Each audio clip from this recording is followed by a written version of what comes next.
All right, all right, all right. I'm a little late. I apologize for that, guys. I had to see a guy. The guy that's going to help us with the dyno. He was here, so he had a couple last questions for what we're going to do tomorrow. So I needed to talk to him really quick. Had the call center up for almost half an hour. That's pretty expensive. Just leave that up and running, especially if you're not going to use it. But I'm here. I'm here. Good to see you guys. You're new to the show. This is Hacknation Live every Wednesday from 7 to 9 Central Time. I try to make myself available to answer any questions people have. See how many people we can help. Give some time back to the community, so to speak. And mainly we center around just trying to help people. If with their rig problems, stuff like that. Or just to talk about trucks and engines in general. You guys are more than welcome to join in the chat. We are streaming on Facebook, YouTube, and of course, TikTok as well. What's the shirt? No regrets. I can't remember what movie that's from. It's it's got man, I can't remember the names of the people in Jennifer Aniston, and I can't remember the guys' names, but you probably know them. The Millers, yeah, the Millers. God, that movie was funny. No regrets, not even one letter. Good grief. Anyway. The number to call in, guys, is 573-422-4225. That's 573-422-4225. It is a caller-centric show when it can be. Do you recommend running full synthetic in a reefer? I recommend running full synthetic in anything, anytime, anywhere, if it is a combustion engine of any kind. Your full synthetics, even if they're not a true full synthetic like our oil, even if they're like a tier 3 just multiple hydrocracked petroleum product, they're still vastly superior to your tier 2 petroleum products like your regular Rotella T4, for example, versus your Rotella T6. Are you guys getting paid? Oh yeah. That is the best part of the show, the Millers, is when Jennifer Aniston's yelling at him about he's getting $1 million. Like, you only offered me 23,000, and then the little girl was like, you only offered me 2,000, and the kid's like, wait, you guys are getting paid? Oh my God, that was the best part of the show. Will a full synthetic leak faster? Earlier than SAE. It should not. It can tend to be a little thinner. If you have an oil consumption problem, you can tend to increase your oil consumption problem because it is a little thinner. But fix your leaks and run full synthetic. Your engine will thank you later by giving you much, much more mileage out of it. True full synthetics don't break down. In your tier 3 synthetics, just they take a lot longer to break down for sure. Let's see. Always think there's no callers, then go look, and there's always a bunch. There are no callers, so if you want to be the first caller to test the phone lines, guys, again, the number to call in is 573-422-4225. Do you recommend changing out the V-belts to serpentine belts? I don't. I never really saw, I don't think I would ever change it back from a serpentine to a V-belt, but I wouldn't, if I was going to do a change, I would go to serpentine, and we do change them to that a lot of times, but mainly because people ask us to. It's not really something I've ever thought was a big deal. You certainly don't get a bunch of benefit out of it, in my opinion. They do rob more horsepower from you than your V-belts do. They tend to. You also have a lot more pulleys that can go be problematic versus a V-belt. There are some advantages to them over a V-belt, but not enough that I would spend the mass amount of money it takes to change from a V-belt to a serpentine. That's just my opinion.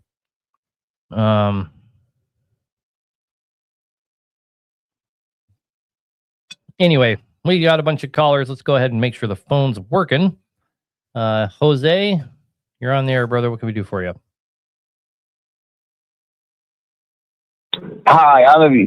This is me. This is Jose. I just bought me a Peterbilt, and it has a big Cam 400, and I never seen that engine before. I just wonder what do you think about those engines? I mean, the big Cam 400 is a classic. It's a great engine. The only problem I have with them, and they're incredibly affordable to maintain, overhaul. You might have a hard time finding someone that will do it for you. A lot of guys, most of the people that know how to do those are dead and gone or retired at minimum. But outside of that, it's one of the most affordable engines out there. The problem I have with it, though, in this day and age, is it's just really underpowered. It's woefully underpowered. I love the engine, but I certainly wouldn't want to be the guy driving one as a day-to-day driver. Does that make sense? Yeah, sure. Also, does it have that much power? Huh? 400. If you got the 400, could be less, but the max it's going to have is 400. Yeah, I have the 400. Yeah. Okay. I mean, you can get kits for those. We have them. We can bump that up to 500 and something, but their longevity goes in the toilet. So, there's a pretty big trade-off there. They're very reliable.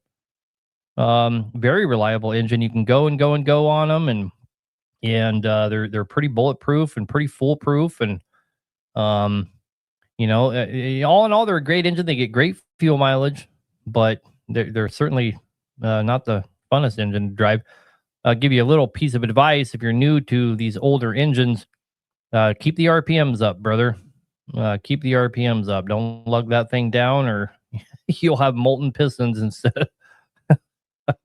you gotta watch that intake air temps, which really correlates to watching your exhaust temps, and try and keep that thing under 1200 all the time.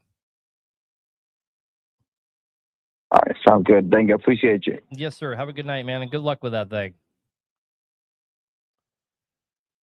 It is so freaking hot in here.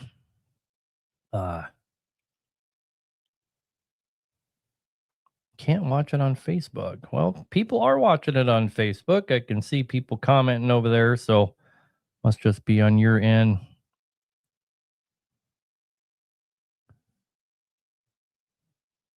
All right. There's a few comments in TikTok I was looking at there, but we got quite a few callers. You're on the air, brother. What can we do for you? Yeah, hello. I have a bit of an issue. I'm the one that left a comment a couple weeks back stating that after I installed an exhaust manifold on my X15, I lost some power. So I replaced the major sensors, like the intake pressure, the barometric pressure sensor, the differential exhaust pressure sensor, and the exhaust temp one, I believe it is. So they did make a difference, but my power hasn't been fully back. And just yesterday, I came back from a trip, and I had the mechanic connected up to a computer, and it showed an inactive code for an actuator. Do you think that would be the sensor wiring, or you think it's the actual actuator that's going bad? Because it doesn't show active, it shows inactive. What kind of engine was it? X15. X15s don't have an actuator that I'm aware of. Where would they have an actuator? I'm trying to think. On the turbo. Oh, okay. Yeah, your VG. Yeah, your VGT. sorry. Well, would explain your power problem. That would definitely explain your power problem. Your VGT's messing up. The actuator is not actuating. Oh, yeah, because I've also noticed that even when I'm under decent, well, I guess light load would be even like 20,000 pounds. If I give it a good go on the throttle, I feel like it won't really release all its power till about 1700. So I'll feel it hesitate and then just do like a big boost dump. Yep, that's the VGT. That's your turbo. And somebody just asked, can a VGT problem come and go? Absolutely, it can. It will hang up, and then to get so much pressure, it'll go ahead and actuate. 100%, man. Your turbo is no good. So it would be the whole turbo or just the actuator? Because like I said, the code popped up for inactive actuator. Well, if you have a shop, they can test it and tell you. Oh, okay, but I would have to dismount the whole turbo, right, with the actuator and take the whole thing? Yep. Oh, okay, gotcha. We got them for less. Right, but I mean, we got them for less than the OEM with brand new actuators. They're not reman. Just so you know. If you yeah, I actually have. Yeah, I did call to get a quote when I left that comment. I just didn't get a chance to call. That's why I left the comment that time. But the next day, I called in and they gave me a quote for it. So right on. Yeah. Yep. All right. But the weird thing is that my Jake brakes still work pretty good though. That just means it's. I mean, your Jake brakes good when it's closed. I mean, you're having a hard time. It's having a hard time opening for you. That's why you have no power. So it makes sense that your Jakes are working good. All right. Oh, okay, gotcha. All right. Well, appreciate it. Yes, sir. Thanks. Bye. Bye. Why didn't we say that last time? Matt F. Well, if you don't put your name in the description, I don't know which one you are. Someone's going to have to go down the line here. All right, you're on the air. What can we do for you? Hey, good afternoon. Quick question. I just recently found out there's a 11 blade fan instead of a 9 blade fan. Is it worth it going to an 11 or not? They make quite a bit of difference. Okay. They can make quite a bit of difference, but if you're not, I mean, two thoughts here. If you're not having a problem, why bother? If you are having a problem, it's probably not related to your fan. I definitely do not have a problem. It cools down when it needs to cool down as soon as the fan kicks in. I was just trying to get a little bit of an upgrade because I'm about to replace my clutch fan, and that was it. Should I go with 11 or not? But besides that, I mean, truck runs perfectly. As hot as it should, how you said, let it warm up, let it cool down. It does cycle. Then why bother? It's just how I said, I'm going to mess with my fan clutch and might as well go to 11 or not. Why bother? Pretty much it. Why spend money for nothing? Okay. Well, all right. Good enough. Thank you, sir. I personally like the 9 blade. Just so you know, I prefer the 9 blade. Awesome. All right. Thank you, sir. Hey, I appreciate your job out there, man. Yep. Have a good night, man. All right, let's keep all the calls easy tonight. I like this. This is great. Caller, you're on there. You're on the air. What can we do for you? Uh-oh. Try again. Michael, you're on the air, brother. What can we do for you? Yes, sir. Afternoon. Okay, I got a 3406E motor and a 2013 Pete. The problem I'm having is I'm only building a 20 pounds of boost. Now, this motor just got rebuilt from a Ziegler Caterpillar in Bloomington, Minnesota here 2 months ago. This morning we just put it on a dyno, and it's it's not throwing no codes, but they checked the air-to-air, the brand new air-to-air. That's good. They checked the wastegate PSI. That was good. They're kind of lost at why I'm only getting 20 pounds of boost. What's your thoughts? Derated.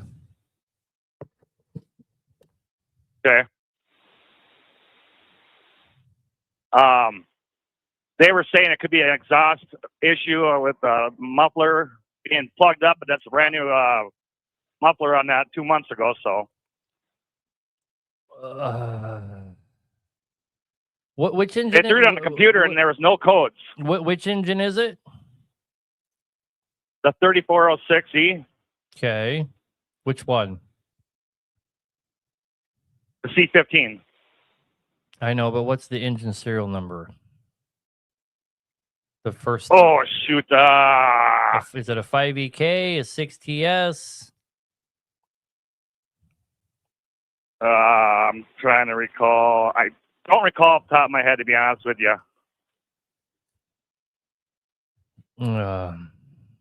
Well. So, got to go down the list of things that can rob your boost. If we've checked the turbo and the turbo's fine, it still has all the fins. Yep. We need to pinch off the wastegate, like Raging Cajun just said. Yep. Pinch off the wastegate. They did, and they said there was 18 pounds of boost. Yeah. Or PSI on that. No, I'm saying pinch it off completely so it's not doing anything. Oh. Okay. It's probably not the problem. It's almost never the problem, but it's worth doing anyway. You'll at least pick up a couple PSI. If all your air-to-air is right and all that, and you don't have any restrictions, yep, it's derated. Okay. Why is it derated? Anyway, let me give you some reasons it would derate without a code. Okay.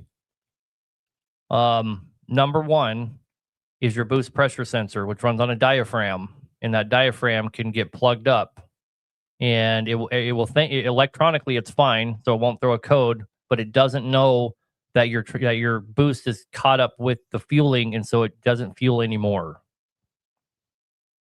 Okay. Number two, the barometric pressure gauge works exactly the same way. The atmospheric pressure sensor works exactly the same way. It's a diaphragm. It looks very similar. Can have the same problem. It will not boost you up. Last but not least, the intake air temp sensor could be faulty. You have to remember that your ECM can only read electrical problems. So electronically, those could all three be fine. But any one of those three could rob you of your boost pressure because the ECM is not getting the parameters it needs to allow it to fuel. It's not fueling. This isn't a boost problem. It's a fuel problem, most likely. Okay. Yeah, that was mentioned by one of the mechanics that possibly that new filter that's on there is plugged up, but I doubt it. I doubt it. The engine. Well, I appreciate your time. The engine's refusing to fuel. The engine's refusing to give you the fuel to spool the turbo. Most likely. Okay. Bet you 90% sure here. So you're probably chasing the wrong thing. Sounds good. All right, brother. Okay. Bye. Thank you, sir. Have a good night. Bye.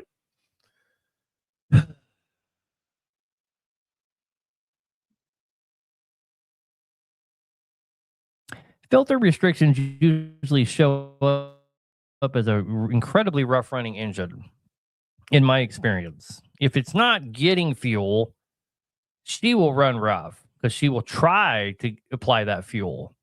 If you're not having any runnability issue and it just won't give it fuel, that's the computer metering it out and not allowing it to have fuel. It will run rough as hell if the computer's trying to give it the fuel and there's no fuel there to give it. Right. So just based on what he's saying, you could pretty much rule out, oh, it's a filter or he's got a fuel leak or, and he's sucking air. You can kind of rule those out, really, because it would just be running like a big old pile of shit and throwing white smoke and everything else. Spencer, you're on the air, brother. What can we do for you? Hey, bud, long-time listener, first-time caller. So a buddy of mine just recently picked up a 2007 13-letter shit spreader with the red burrito. Mm-hmm. It's got about 21,000 miles on an auto frame. It's said to be set at 550, and it's got a complete BPS diesel setup on it: manifold, turbo, intake. The fuel system looks aftermarket. It's all black. What's your opinion on that situation?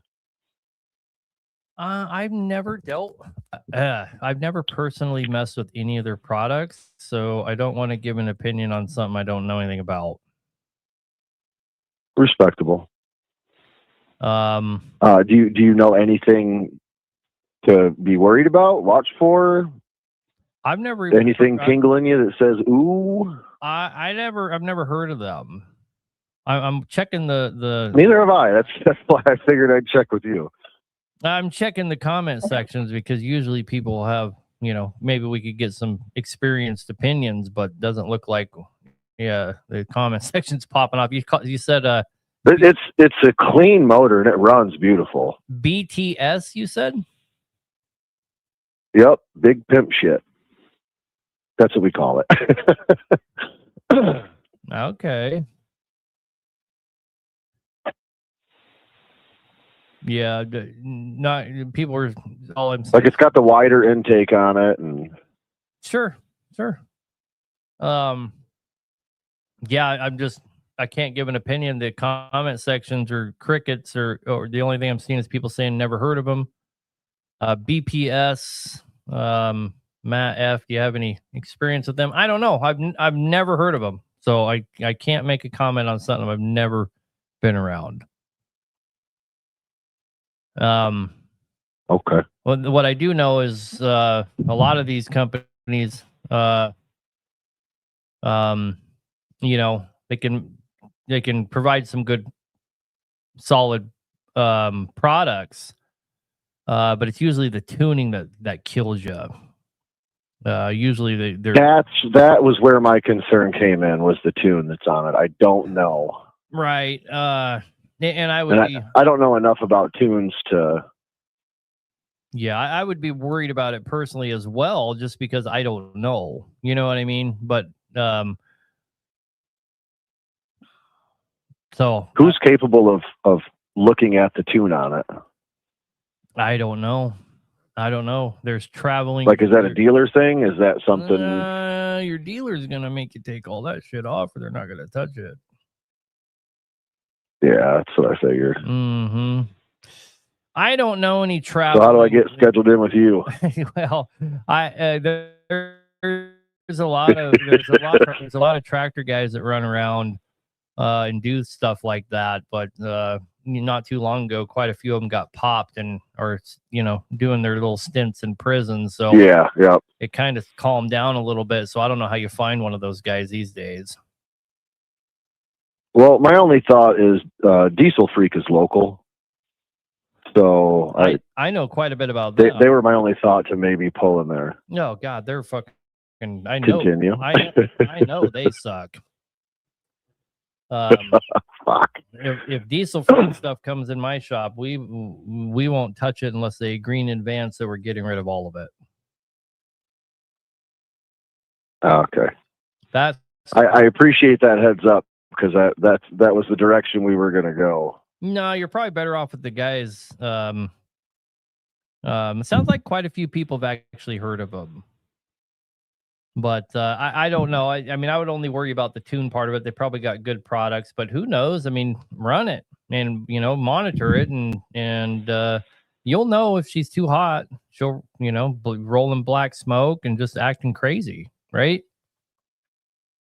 She definitely doesn't hesitate to throw some smoke, but it's healthy, if that makes sense. Like, you can tell it's turned up a bit. It doesn't. It's got what I call, the raw turbo, no wastegate or anything. It's there. It's a triple-digit truck, we found out accidentally. Okay. Well, one guy in the comments says I run their stuff and he thinks it's top notch. So there you go. You got one. There's one review. Let's run it. All right, brother. Well, good luck with it.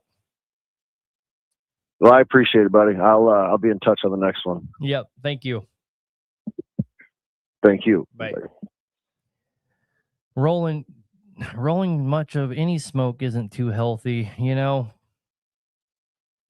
I tend to agree.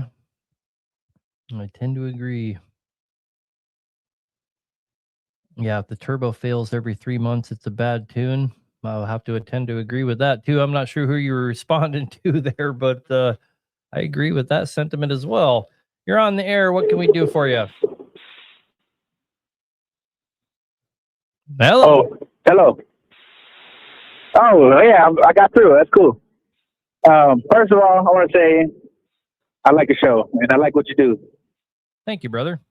Oh, okay. So I got a 6NZ and I've never changed out my V belt, and I'm the one who put the V belt conversion to the serpentine earlier. But okay, so I never changed out my bottom belts. I've always changed out my AC belts, but never my bottoms. Right? I have the truck for like 6 years already. So today I take it to the shop. I was like, man, they just let me watch them change them, and there was a lot of work that they did. I mean, I thought they were to be able to take out the bolts and loosen the bolts from the fan clutch, and then get that little pulley nut. You know what I mean? I forget what It's a how you call it, but it's a tensioner. if I was It's a tensioner. the tensioner. Mm-hmm. Okay, yeah, that one. But like, I was just watching because I turn my own wrenches, and I knew how to do it.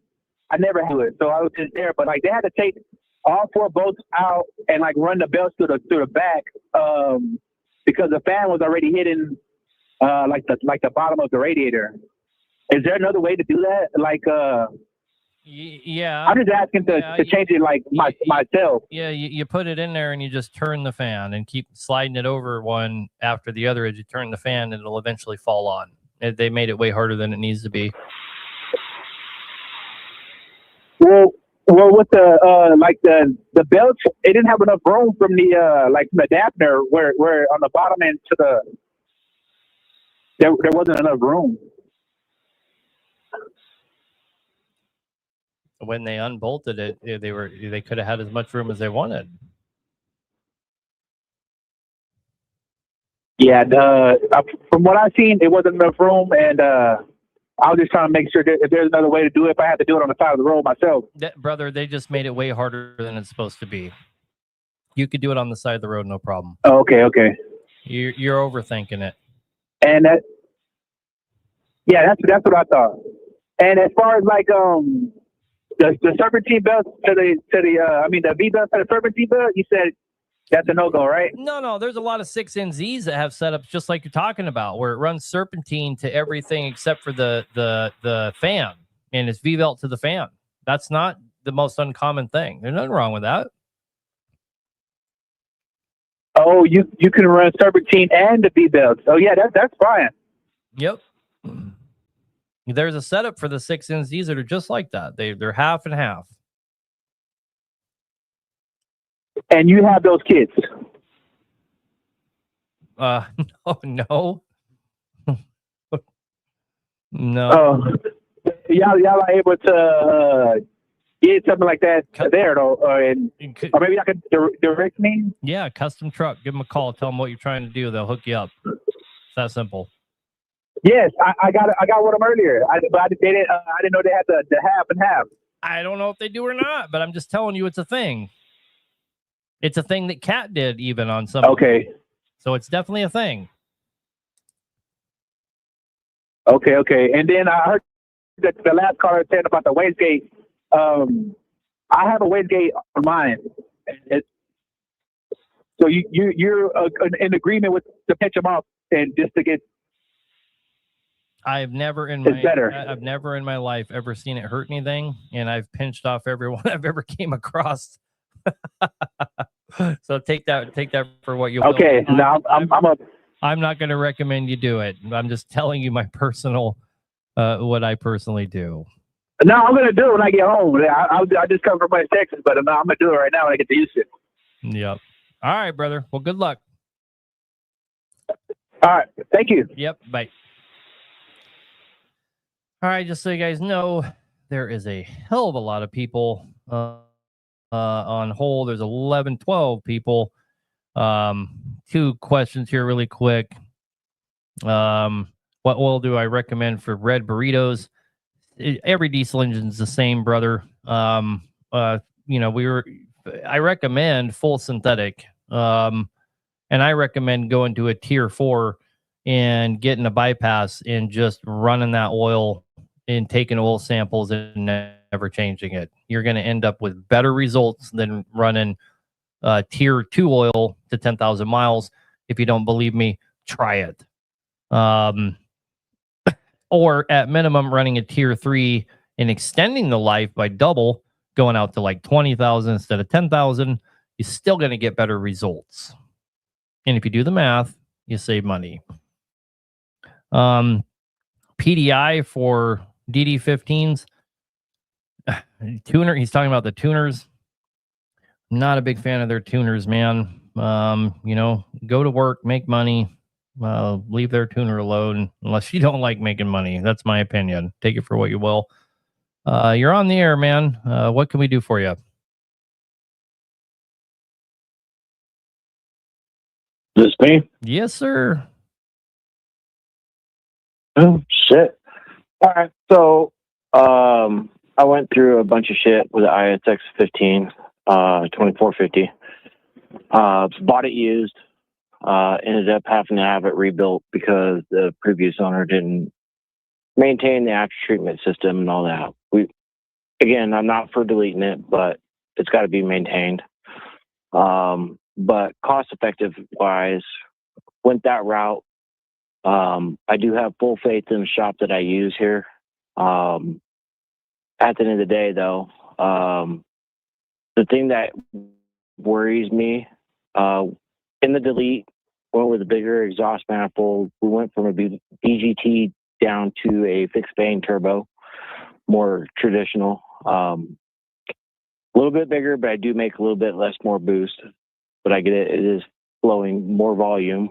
I got about roughly 200,000 on this rebuild. Haven't had any issues. Absolute zero. The one thing that's concerning me is dyno at the wheels was 667. And I do drive it like a grandpa. Don't get me wrong. But at the end of the day, that seems like a lot for that motor at the wheels. I kind of wanted to get your thoughts on that. I can't remember how to do the math equation, but that's what? Pushing It's a lot. Close to It's a 800. lot. Yeah. I mean, you're going to get mixed stories whenever you're talking about shit like this. And you're going to have guys tell you they ran them for 1 million miles, turned up like that. But the reality of it is, you reduce your life, exponentially the higher and higher you go. The numbers you're talking about, the odds of that thing lasting more than 100,000 or plus miles is, not good. Not good. No matter. No, I get that. I mean, again, then you have the whole crowd of it all matters how you drive it. But I got 2 things to say about that. Number one, bullshit. You're still burning on the exhaust stroke. You're still stressing the engine out. You're still fucking shit up. Number 2, who the fuck is proud of horsepower that he can't use? What is the point of horsepower? I mean, that our comment has to be, well, I drive it like a grandpa. What is the point of it? I mean, don't get me wrong. Like, I get into the hills and I fucking let her eat. Mm-hmm. But at the end of the day, it's one of those things. Like, I'm not out there hot rodding it. I'm not doing burnouts or anything stupid. It has documented. Hey, hang on. What do you think is taking more life out of that engine when you're under the max load, which is pulling a hill with a load, and you're letting it eat, or burning rubber in a parking lot?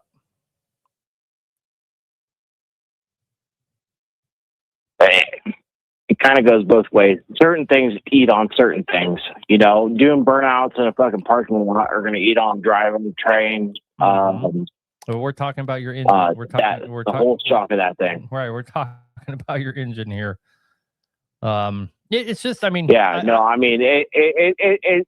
wearing on crank.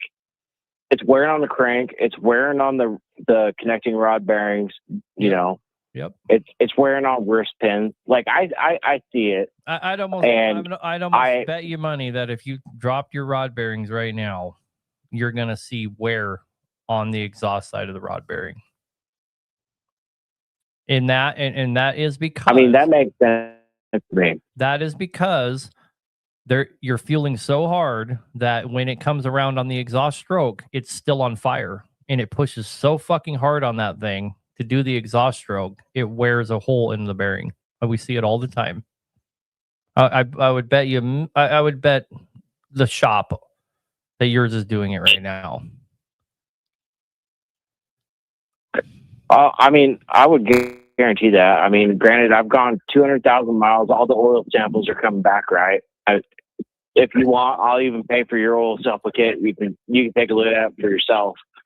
Oh, I got paperwork for it. It's all good. But I mean, I don't care what you do, right? But this is just, you got to remember, I'm never just talking to you. I'm talking to the audience and the potential audience. You know, these shows, you know, they might get 10,000 viewers, but over the next week, it'll jump up to 20,000 viewers. A lot of people watch this later, right? So you got to remember, I'm always trying to talk to the audience. So don't ever take it personal. I'm not kicking at you or anything. No, but I'm trying to make sense to a lot of people, not just to you, right? Well, I mean, like I said, that was my concerns is, you know, when we did the rebuild, all new liners, everything, other than the crank, that's the only thing that wasn't replaced. And I said, I don't care what you do, just give me a known good tune. So if it was me, and they were shooting for 650, they were shooting for 650, but like I said, it's thrown out 667 at the fucking wheels, and we way overshot that. Yeah, so I would put a factory 605 tune on it. That's what I would do, and it'll run like a rape date and last. That's what I would do. Okay. And then you don't have to worry about the way you drive it. Just hit the fucking gas and go. Is that something that I can do at your guys' shop if I make my way down there? Oh, man. Come on, guy. I know. I don't want to put you in that position.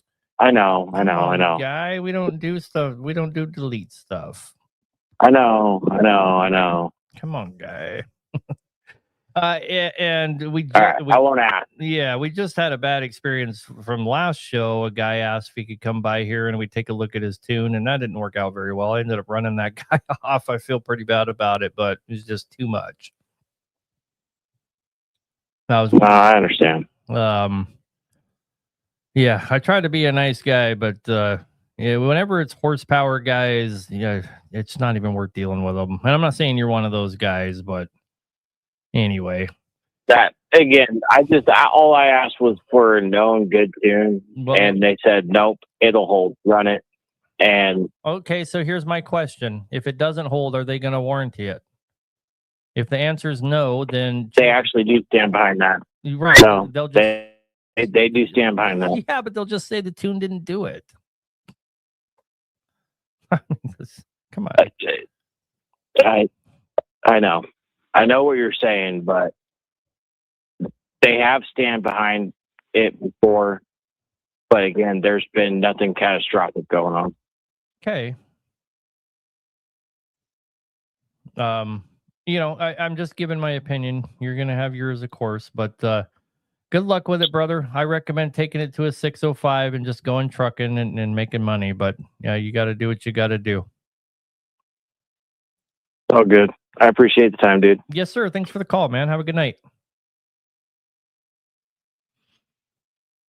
So, real quick, last week, if you guys remember, a guy called in, had a 12.7.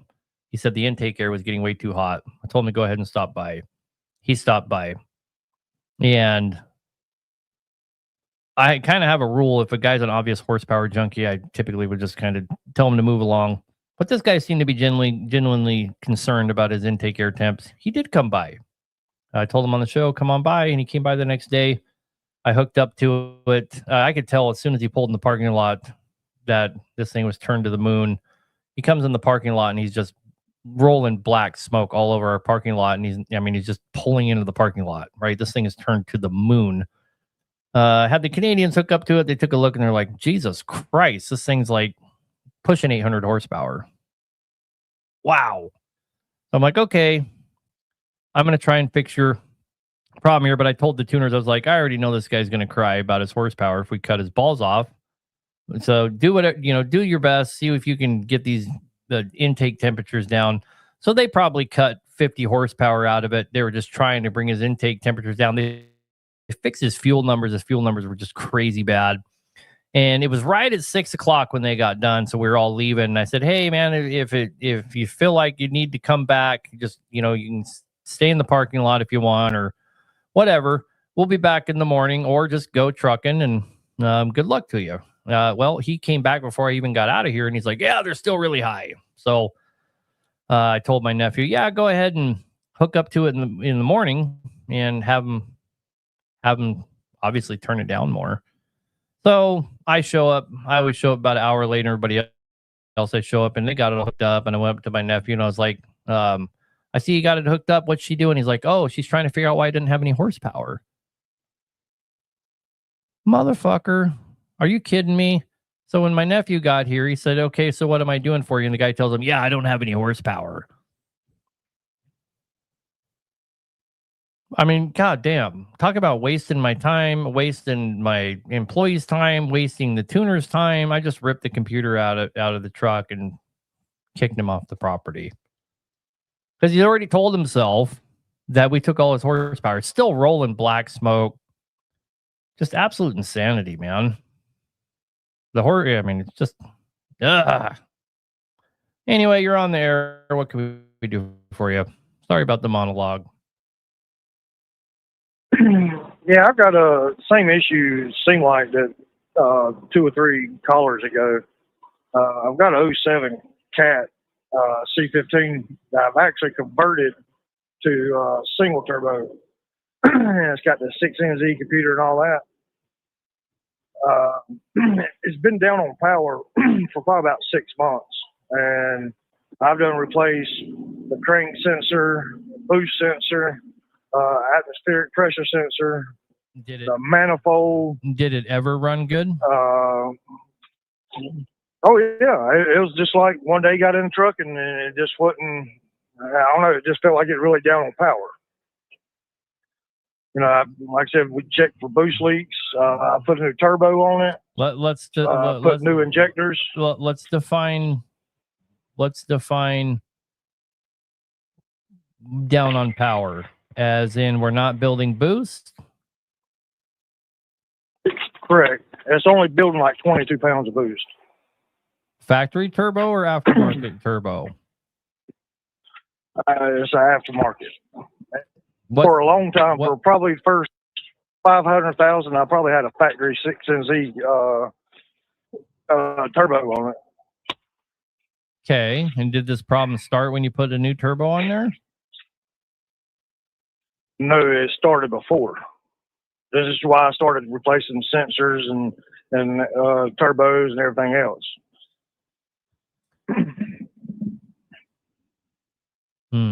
So if it was running fine with a factory turbo, and what size turbo did you put on it?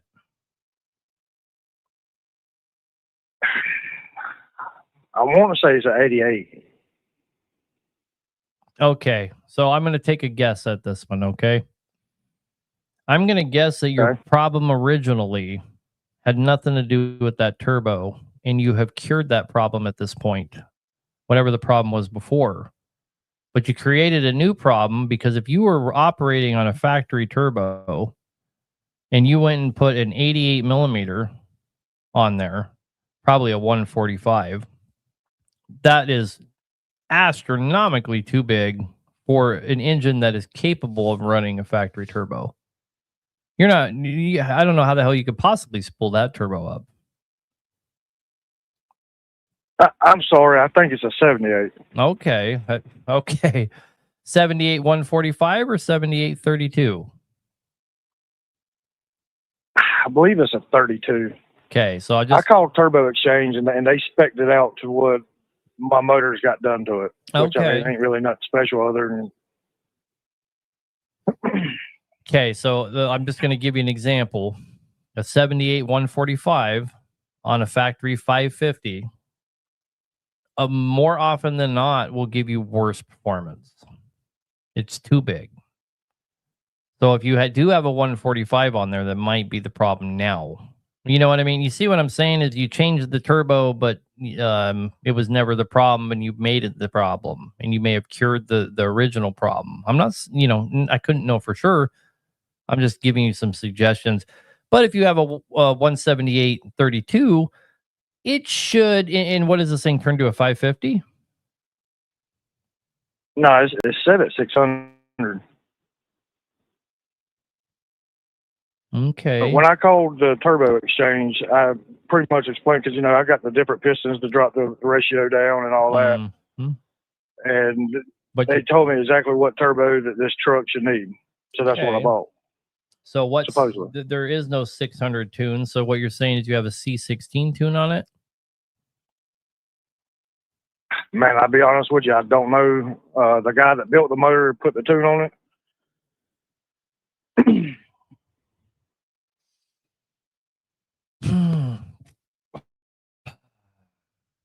No blow by? Not using any oil?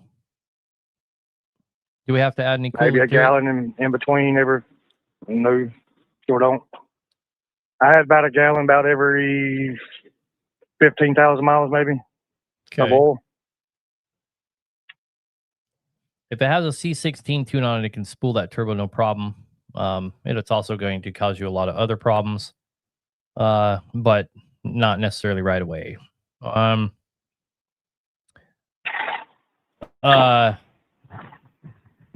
I don't know what problem you're having, why you're not building any boost, but other than it derating itself, obviously, it can only be one of two things. It's not getting fuel, or it's not, or you have a boost leak somewhere. Well, see, we done checked for boost leaks probably 10 different times. I put a new fuel pump on it. Fuel pressure seems fine under a load. Right now, what the shop's telling me is possibly that the injector cup ain't sealing, and probably have to go in and clean it up and try that, maybe. That doesn't make any sense at all. That's why I'm calling you. That's nonsense. I'm already 6,000 in the hole trying to figure this out. Right.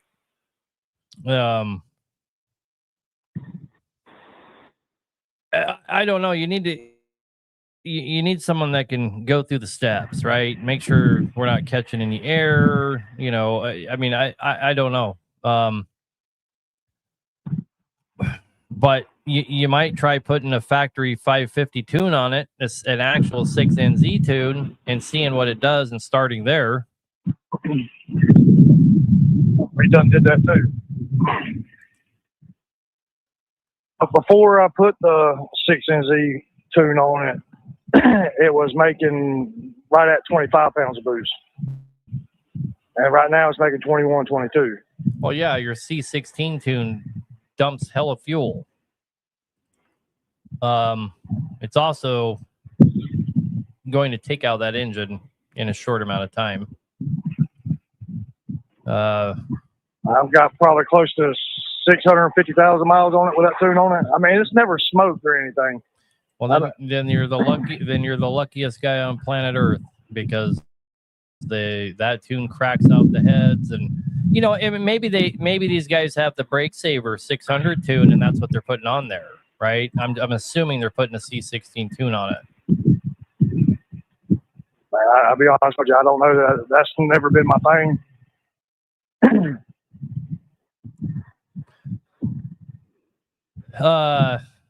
Have them roll down the windows and power brake, and you can hear the boost leak out the air dryer.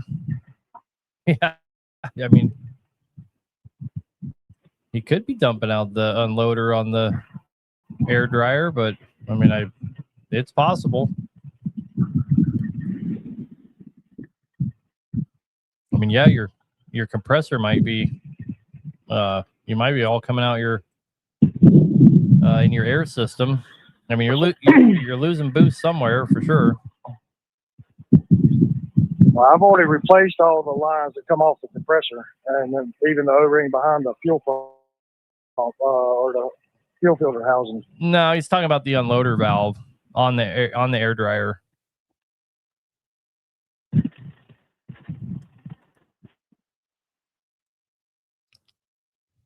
But okay. I don't know. You got me stumped on that one, brother. Sorry, I couldn't do you better. It's worth a shot anyway. In your description, it says it's running rough. But you never said that. Is it running rough? Well, it was. 2 weeks ago, it started like skipping real bad. Mm-hmm. That's when we went ahead and put new injectors in it. And I put a new injector harness. And the problem. And a whole engine wiring harness. And the problem went away, or? No, it's still the same. So it's still running rough. It ain't skipping no more. Oh, okay. So it's not running rough. You just don't have boost.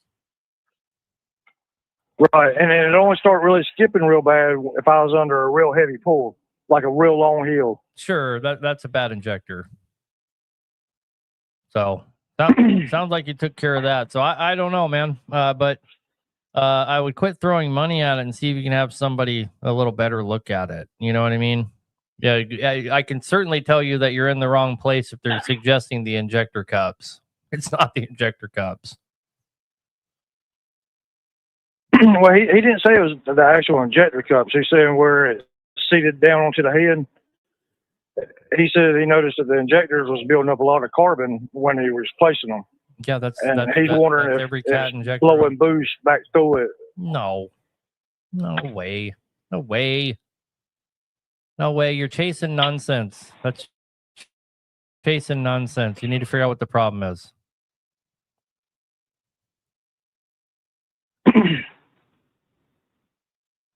It could be that you changed the compressor. I didn't change the compressor. I changed all the lines on it. Yeah, you might want to change your compressor. One of the O-rings was leaking, so I replaced it, but the other lines I replaced. Yeah.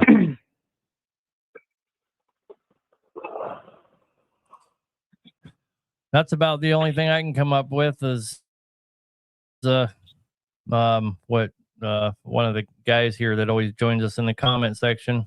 Yeah, he's insisting it's the air compressor. He is a mechanic, does a lot of cats. Might be worth a try. So was he saying the compressor or the air dryer? The unloader on the compressor. Okay. It could be. I mean, if that thing was just popping off, yeah, it would take a lot of boost. But I mean, I personally think it's a long shot, but you're in long shot territory. So, all right, brother. Man, I greatly appreciate you. All right, man. Sorry I couldn't do more. All right, thanks, sir. Bye.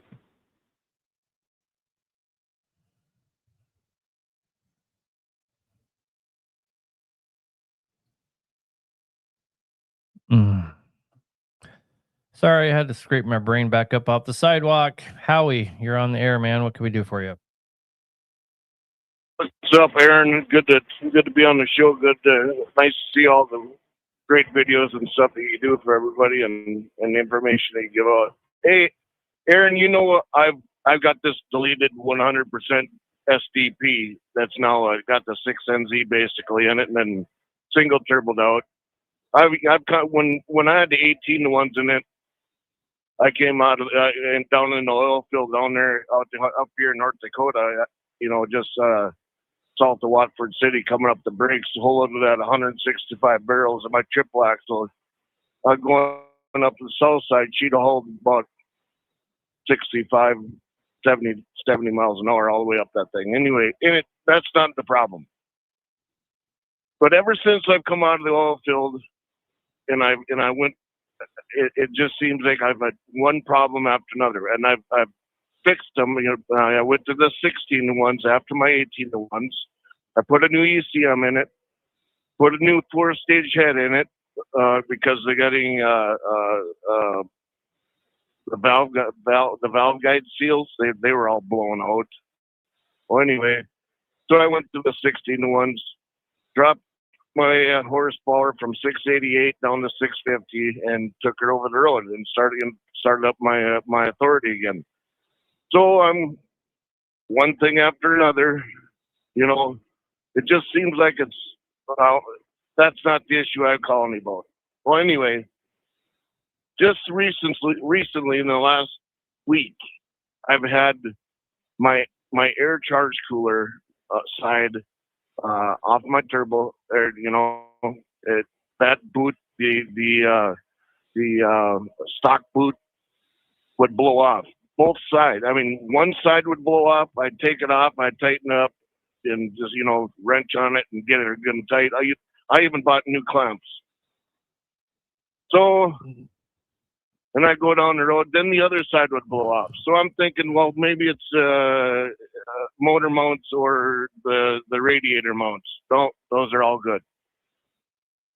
So now I went to instead of having a short limb that it calls for stock, I went to a 9-inch by 4-inch, and I left Grand Forks the other day, 2 days ago, went down to Delhart, Texas, got to Delhart, Texas last night, unloaded in Delhart, and I went to Amarillo. Well, I get back up on I-70, and I hit 81 going north again, and I'm going over the overpass of I-70, and poof, again, there goes I know what happened. It slipped off again. This thing used to be an ACER. So my first question. It used to be an ACER, yes, sir. My first question is did you straight pipe it? It's not straight piped yet. I have the stock flex mufflers on it yet. Yep, that's the problem. I haven't straight piped it. That's the problem. No, it's not pulling air or what? And not breathing. So that's actually an emissions item. Okay. So I'm not going to tell you to delete your stacks, but what I will tell you is those stacks are actually catalytic converters, and they plug up.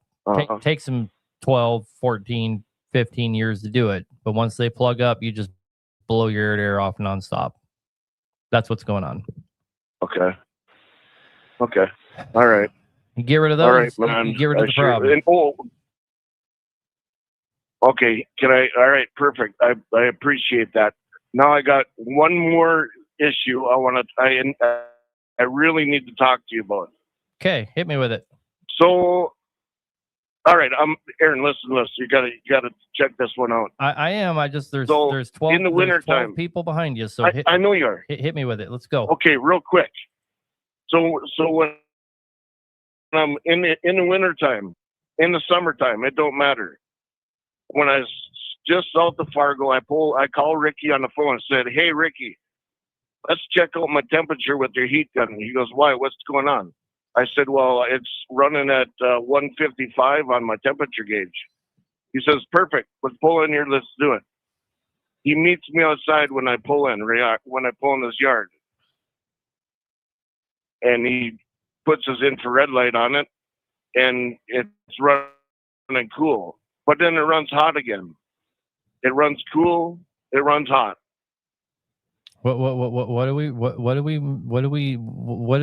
Yeah, I'm lost. Is this the intake air?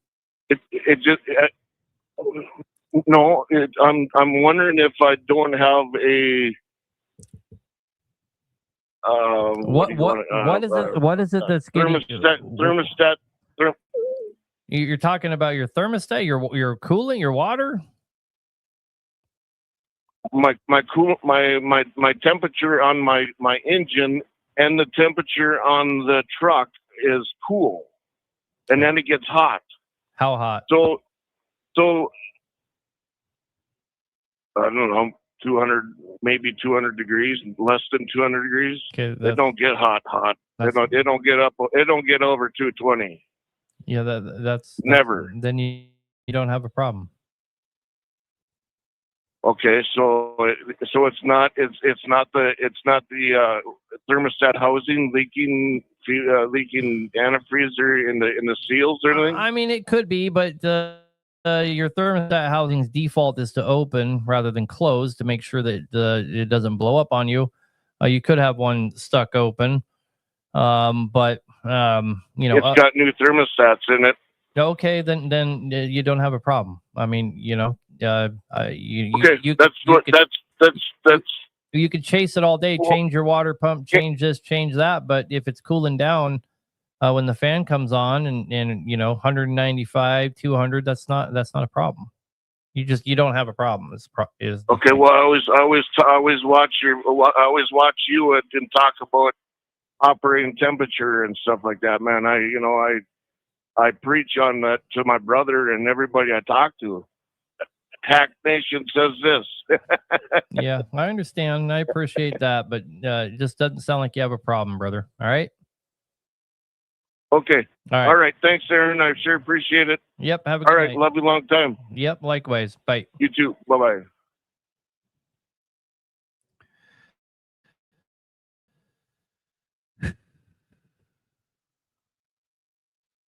Yeah. And it's possible that it's bypassing past the seals. It sounds like there's something going on there, but there's only so much rabbit hole you can go down. Frank, your ISX, what can we do about it? Hey, what's up, Aaron? Not much. I got a 2017 ISX 15. And I wanted to ask you, what's the most common reason for hard to start intermittently? Usually crank the key, boom, turns on. But every now and then, maybe 1 out of 5 times, it cranks, and then it turns on. Yeah, I checked all the filters are all new. You're losing prime somewhere. It's always a loss of prime. I checked the Davco water separator, and the check valve is good. Everything's good in there. O-rings. What would be the most common reason on these engines? But you have a check valve on the engine. On the fuel rail? Yeah. On the return and probably on the supply. I can't remember. Okay. One of those is what about one of those is bleeding off. Okay.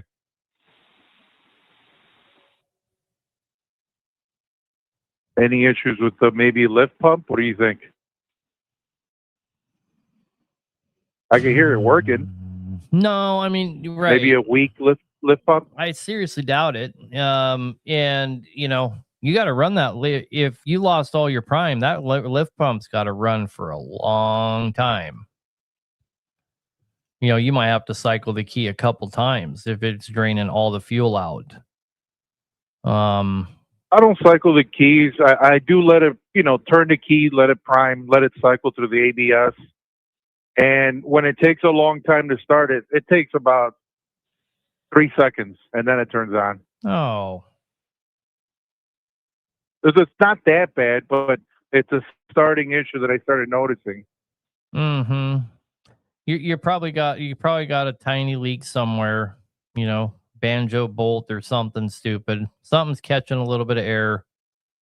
But 3 seconds, there's a lot of people that would love it if their truck started in 3 seconds, dude. Jesus Christ. Okay. One more question. What is the most common reason for a 2006 C15 MXS twin turbine to be pushing coolant out of the pressure cap on the radiator? Cylinder head's cracked. That's the most common reason. Cylinder head, they crack up? Yeah, it's the most common reason. You asked the most Okay, common reason. I'm not saying that's your reason, but it's the most common. 9 out of 10 times. Almost 10 out of 10 times, really. Oh, okay. Yeah, it's got about 850,000 miles, and everything looks OEM on it when I bought it. Yeah. So, okay. Yeah, you should hook up to that ISX and check the pressure on the fuel rail. Just to make sure it's in spec. I would do that. Okay. Yeah, is it which one is it? 2250 or is it dual cam or single cam? The dual cam, the ISX 15. Okay. 2017. Okay, that kind of changes. Or the 17 is not a dual cam. Yeah, it is. Oh, sorry. No, it's not. If it's a single cam, you can have an injector bleeding off, like one of the guys in the comment sections is saying. We've dealt with that many times. Yeah. Okay, so checking the fuel rail pressure would help you identify if you have a problem in the. You selling those? Do you sell those? In case if I need an injector? My friend, there is not a part for any diesel engine on the market we don't have. Do you have a website up and running now, or? No, we want to help people. We want you to call in. We have 14 salesmen that we work with every day to get them to be the best in the industry at helping people. We want to help people. We're working on a website, but I'm not even remotely excited for it. I could care less if we have a website. We want to help people. We want to make sure we're getting you the right thing. We want to talk about your problem. We want to, it would blow your mind how many people call us. I almost thank God we don't have a website. How many people call us thinking they need these 10 items, and we talk to them about their problem, and turns out something else. They don't need any of it, right? Oh, okay. Yeah. Or they. So that being said, sorry, go ahead. No, we just have a good team of guys that their job is to help you solve the problem, not sell you a bunch of shit. Oh, okay. That being said, if that T15 MXS ends up needing a head, do you sell those upgraded ones from China? We have a stage 5 head. Okay. We have commissioned 3 different people over the last year to make them for us, and nobody does it, and we've turned out some good heads, and we've done lots of 50 every time, and they sell out in like a week. But over the last 2 weeks, wow. We built a station to do it ourselves because it's a logistical nightmare, and we have a couple hundred heads heading our way. So we just kind of have it on hold. Right now, we sell it's a nice stage 3 head. Okay, you can get a good stage 3 head from us. We even have compressed graphite heads. If you want to upgrade to a compressed graphite, we have good heads right now, with Inconel intake and exhaust, but the ones with the isotropic rim finish springs and the to hell and back bushings and all that, we put those on hold till we can bring it in house. And we have a badass setup already with hydraulic cam bushing installers and all that stuff. We're just waiting on our container heads to show up. So they will be on the market again soon. But we're not going to rely on other people anymore to we'll send companies the made in U.S. in canal valves and we'll send them cases of springs and cases of bearings. And then they, they're supposed to 2-week turnaround. It turns into 4 months, and we're not dealing with it anymore. We're just bringing more and more stuff in house. I see. All right. Well, I'll give you guys a call once I tear it down. All right, brother. Well, good luck. Okay. All right. Thank you. Yep. Bye. Bye. All right. I don't know what's going on with tonight, but the call count has not dropped below 12 people waiting on hold the entire night. I am going to get to you guys. Let's do this. I probably should cut it off, though. Caller 28 here. Well, we'll just see what happens. Jason Cat, you're on the air, brother. What can we do for you? What up, Aaron? Long time listener, never called in. And I know you're big on engines, but I'm looking to see what your thoughts are on suspension. Okay, can you give me 1 second here? A guy's asked me like 30 times if he can use Baldwin filters on his N14. I just wanted to answer him real quick. I meant to do that before I took another call. The answer is yes. Baldwin is one of the best filter makers out there. They make a lot of Cat's filters. They make a lot of people's filters, but their brand is great, especially if you get their high efficiency filters. It's one of the best filters ever made. I believe that with all my heart. And I've used them for years and years. I highly recommend. They're one of the most affordable on the market, and they absolutely kick ass. Anyway, back to your deal here, Jason. What kind of suspension? What's going on? Currently, I have walking beam on a truck, Hendrickson. And I was looking to swap it out to go with the Peterbilt air track. Yep. The 46K. I can't find an air track cutoff for a reasonable number that's in decent shape. I, however, did find a Hendrickson HAS air ride. So I'm looking to see what your thoughts are on that. I think if you put anything on there, you're going to feel like you're in heaven compared to that walking beam. Now, do you think it's worth it to spend all this money doing a cutoff without getting, air track right off the rip? I mean, what kind of truck is it? It's a 379 B model Cat, 13 speed with a tri-axle dump truck. I mean, probably not, because that truck's not worth anything anymore. You know what I mean? Yeah, but as my driver, no, I like it'll be my personal truck. Right. So value's subjective, right? Always has been, always will be. There's no such thing as intrinsic value, right? Value is subjective. It requires somebody desiring it. So no one can tell you it's not worth it.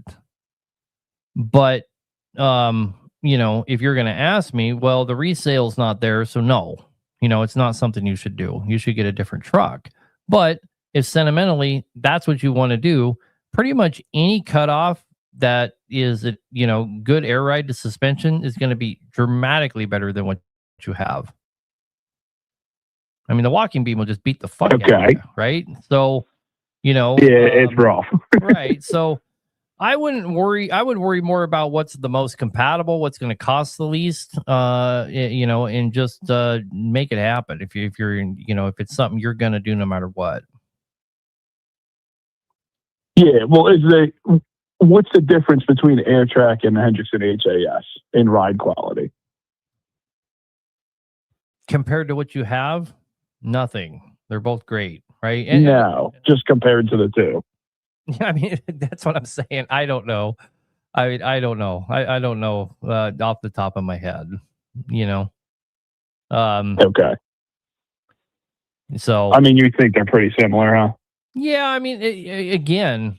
A walking beam's a badass system, right? It's tougher than nails and this and that, but I certainly, and I owned a truck with a walking beam system on it.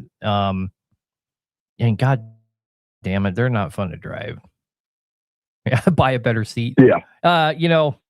I tried that. I bought the best seat that money could buy for one of my drivers that was driving that truck, and it still, man, it just beat the shit out of him anyway. It's gonna beat the shit out of you, you know. And most of those cabs are on biscuits, you know. They're not air ride either, and they just get the fucking shit tore out of you, man.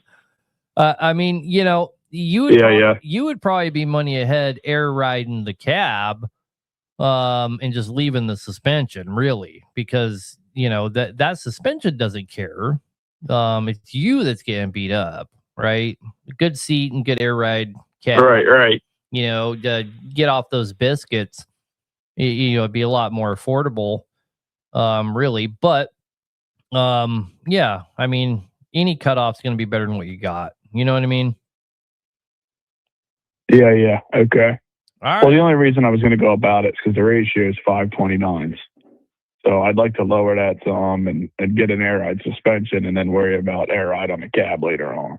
Yeah. I mean, if you get air ride going on in the truck, you'll probably forget that the cab's even on biscuits.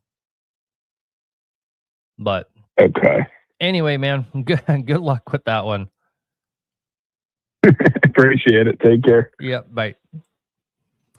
You know, I've seen guys spend a hell of a lot more time and money on trucks than what he's talking about that were not worth doing. So who am I to judge?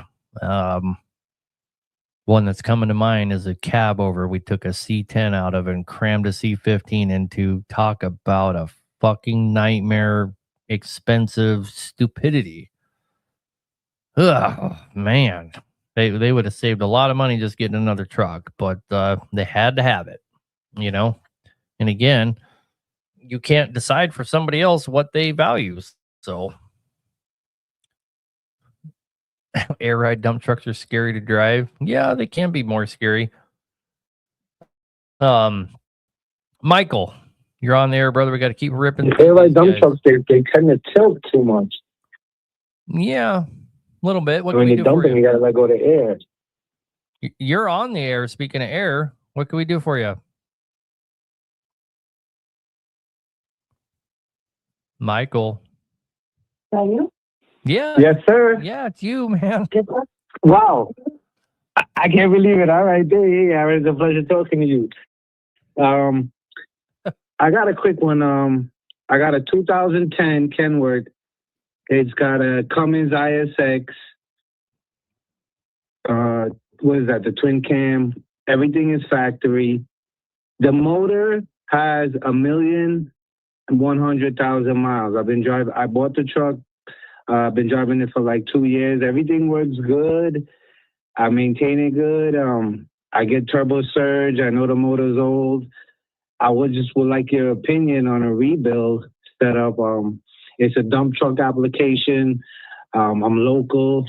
You know, a lot of short hauls, light to light. I don't really go over 70, 75 miles an hour on the highway.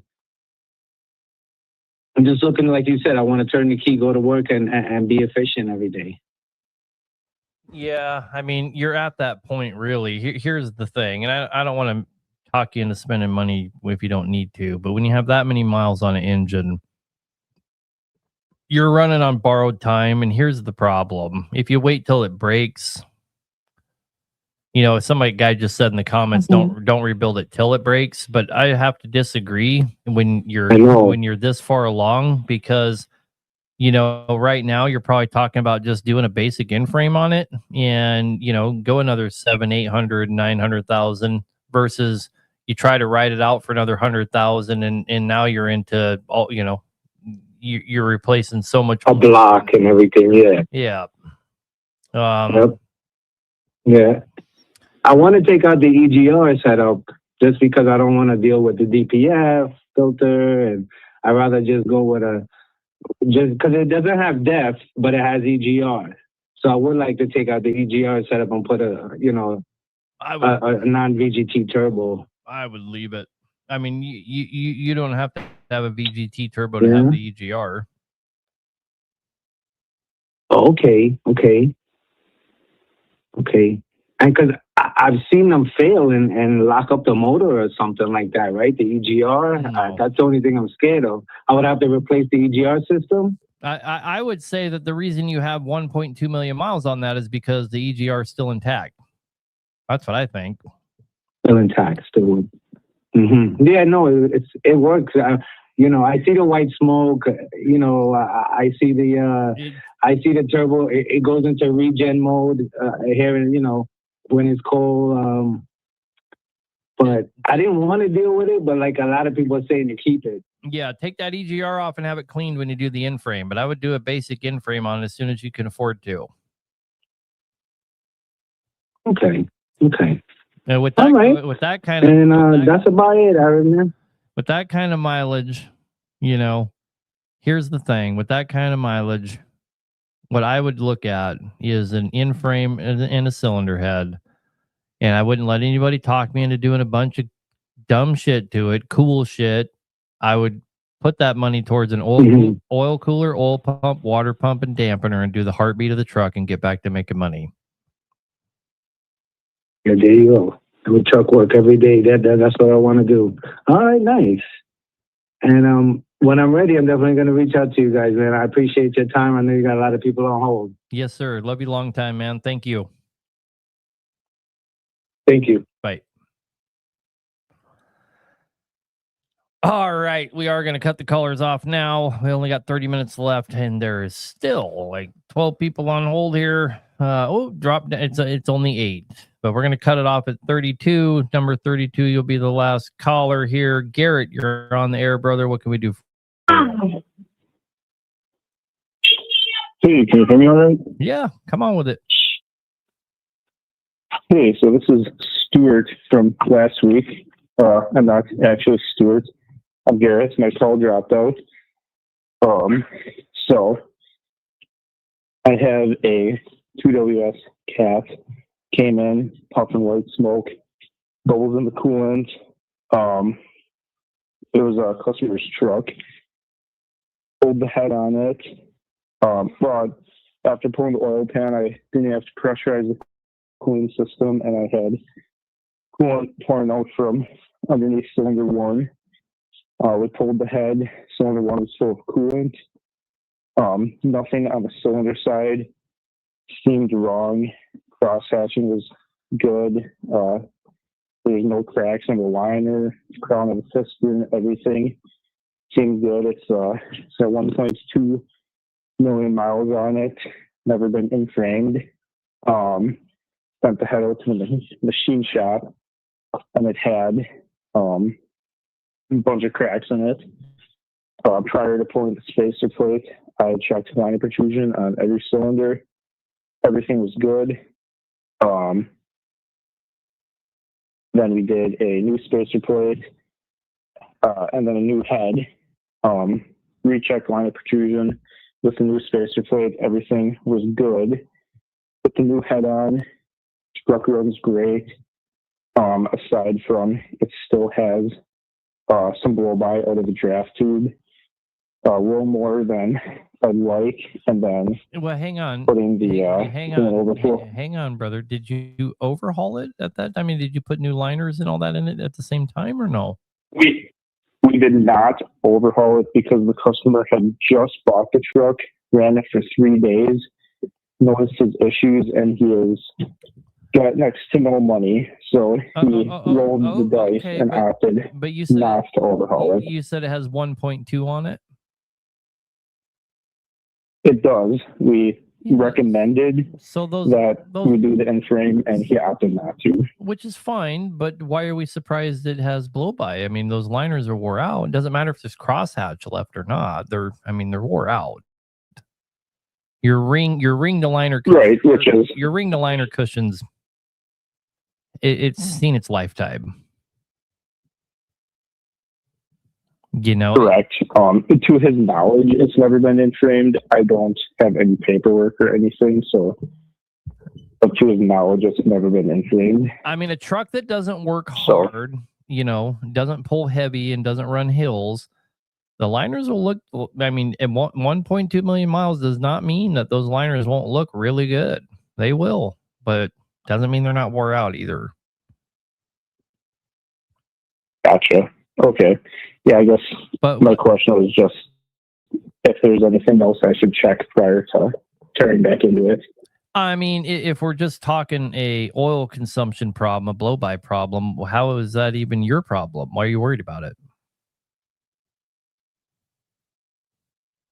I guess that's a good question. I guess I was trying to do everything right by the book. No, and there's nothing wrong with that. I appreciate you even caring about it, right? Most guys are just like, fuck him, he didn't want to do everything, right? You know, and it's a testament to it's a testament to you, my friend. I like you already. Long story short, though, I mean, how much oil are we consuming in 10,000 miles? That's how you decide this. Okay. Yeah, there wasn't any noticeable oil consumption with prior to tearing into it or after. Okay. The test drive. Then we don't have that bad a blow by after all. Okay. So let me explain something really quick. A lot of people don't understand go ahead. What oil consumption is. And I'm just saying for viewers, you know, you may already know this, but what blow by actually is and why it correlates to oil consumption is because hot gas goes down the side of your piston wall and literally burns the top layer of oil. And it comes out of your tube. It pressurizes the crankcase and it comes out as smoke. But that smoke that comes out is oil that is burning, literally like coming close to catching on fire, smoking from flames coming down and hitting it. Right? And that's how you end up with oil consumption is it's actually converting the oil to smoke that comes out of your blow-by tube. So if we're not consuming oil, then we don't actually have a blow-by problem because we're not putting combustion gas into the crankcase and we're worrying for no reason. So the only way you can measure with this guy how bad your problem is, you know, barring that we have any external leaks. If we don't have any external leaks, okay, how much oil are you having to add in 10,000 miles? Well, if that's a gallon, that's really not that bad. If it's 2 gallons, well, you probably need to tell him to change his oil change intervals to about 7,000 miles, and he can continue to run that out for a while. If it's at 3 gallons, you need to rebuild it for him before he ends up with a fucking disaster. Right. Okay. Is there? I guess I did have another question. Putting a bucket of water in the overflow tube. Is there any better way to check for pressurizing the cooling system? Oh yeah, 100%. Because I still have bubbles in the. Okay, so what would the correct way to be? There's no such thing as a bubble test. I've never seen that accurately show a problem ever in my life. I wish it was. I've heard you say that on some videos, and I wasn't quite sure. Yeah, because it's nonsense. It doesn't tell you anything. So, is he having to add coolant? He ran the truck for 3 days and immediately brought it to us, and that's as far as we got. So I didn't. And I'm not sure if he was having to add. What did he bring? What did he bring it back for? We didn't send the truck out yet. This was after the initial test drive, noticing smoke out of the draft tube, and then. Oh, Jesus Christ! He needs to go put some miles on it.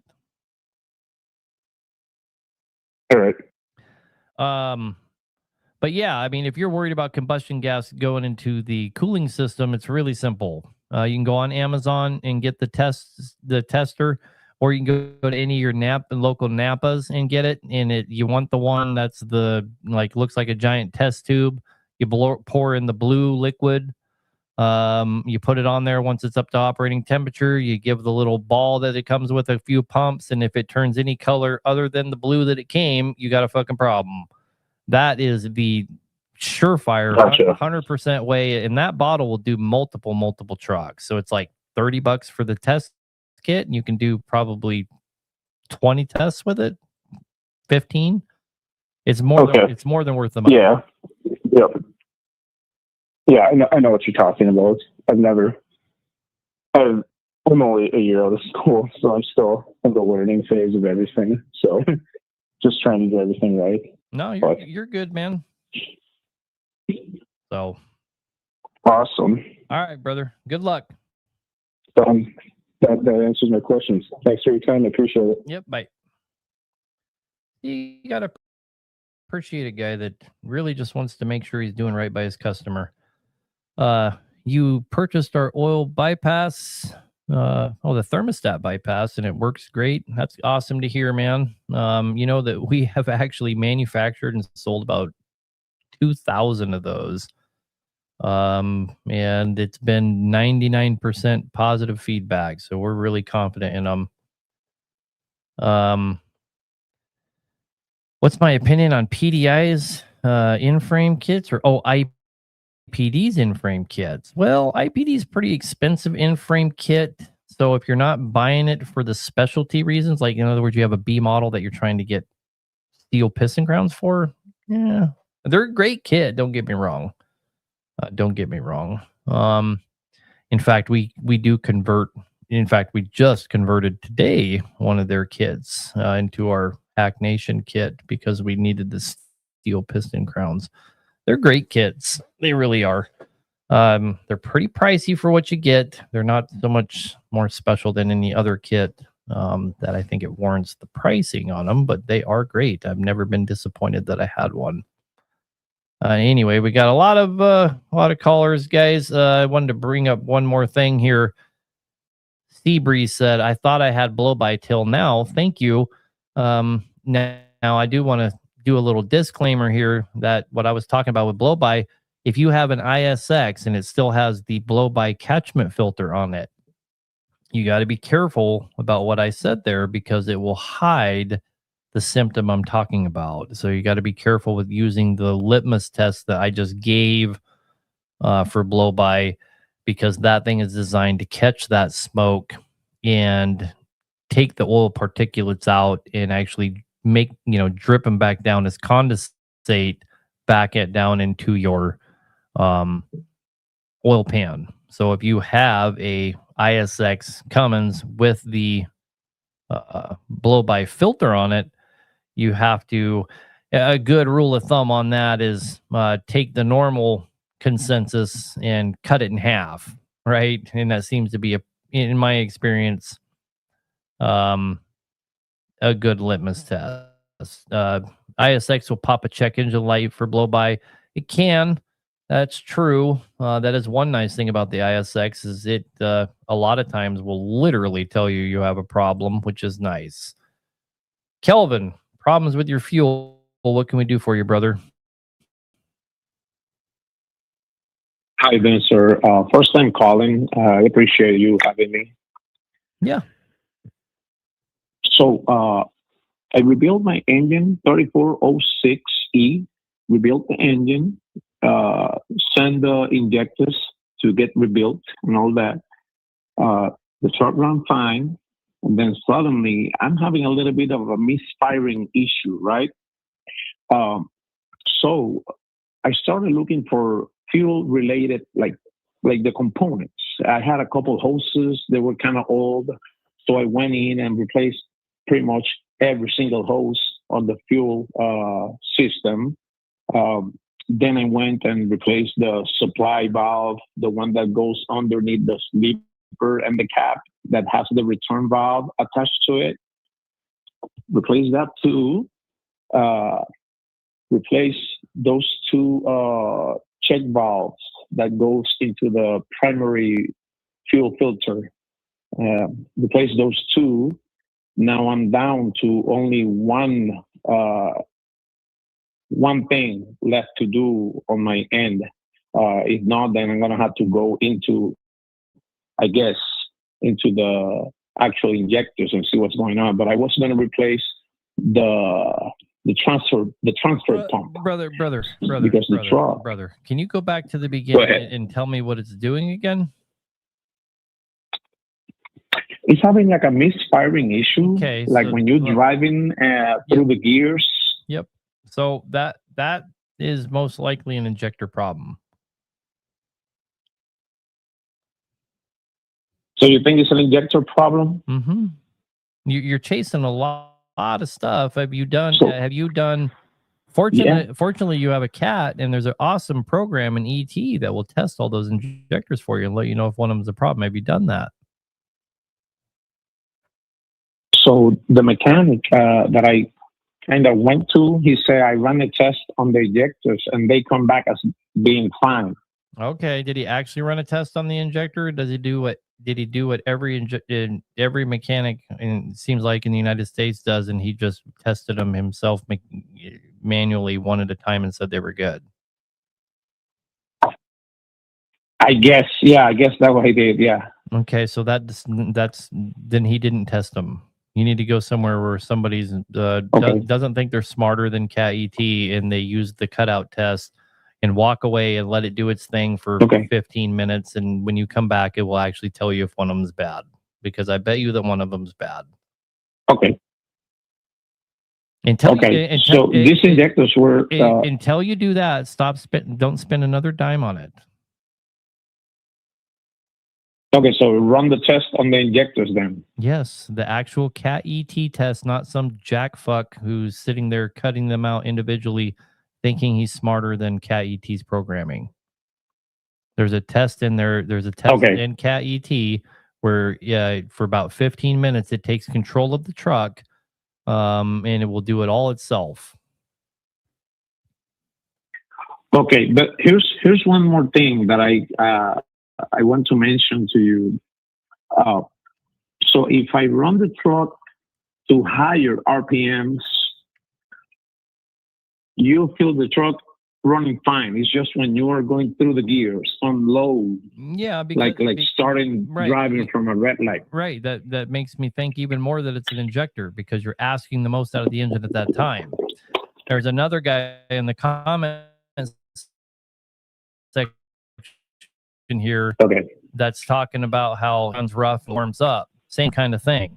Ejector, because the engine, once it's warmed up, it starts to run so much more efficiently that it'll seem like the problem goes away.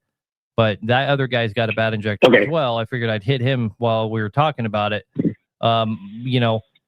When you got one bad injector, those other 5, when you're up to RPM, are running efficient as all get out, and they will just kind of overpower the one that's not working, and you're not noticing it till you're like trying to pull down low, and you don't have a lot of boost and this and that. You are describing one bad injector to me. Got it. Okay, I appreciate your help. Thank you, sir. Yep, bye. Okay. That's what I'm talking about. If you think you nailed it, get off the phone. Let's move on. Taylor, you're on the air, brother. What can we do for you? I have a C13 Acer. It still has compounds on it. Mm-hmm. And if I have the jakes on high, they'll work for like 5-10 seconds, and then it just like someone flips the switch. And they go to low, but they stay on high. Okay. Is it a BXS? I guess I'm not 100% sure. Well, it makes a big difference. Have you ever had the valve cover off? Yep. Did you say yes or no? Yeah. Yep. Okay. So when you're looking inside of there, is there just one giant jake head?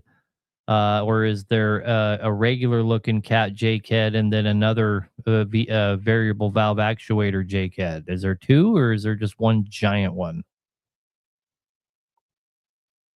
Just one giant one. Okay.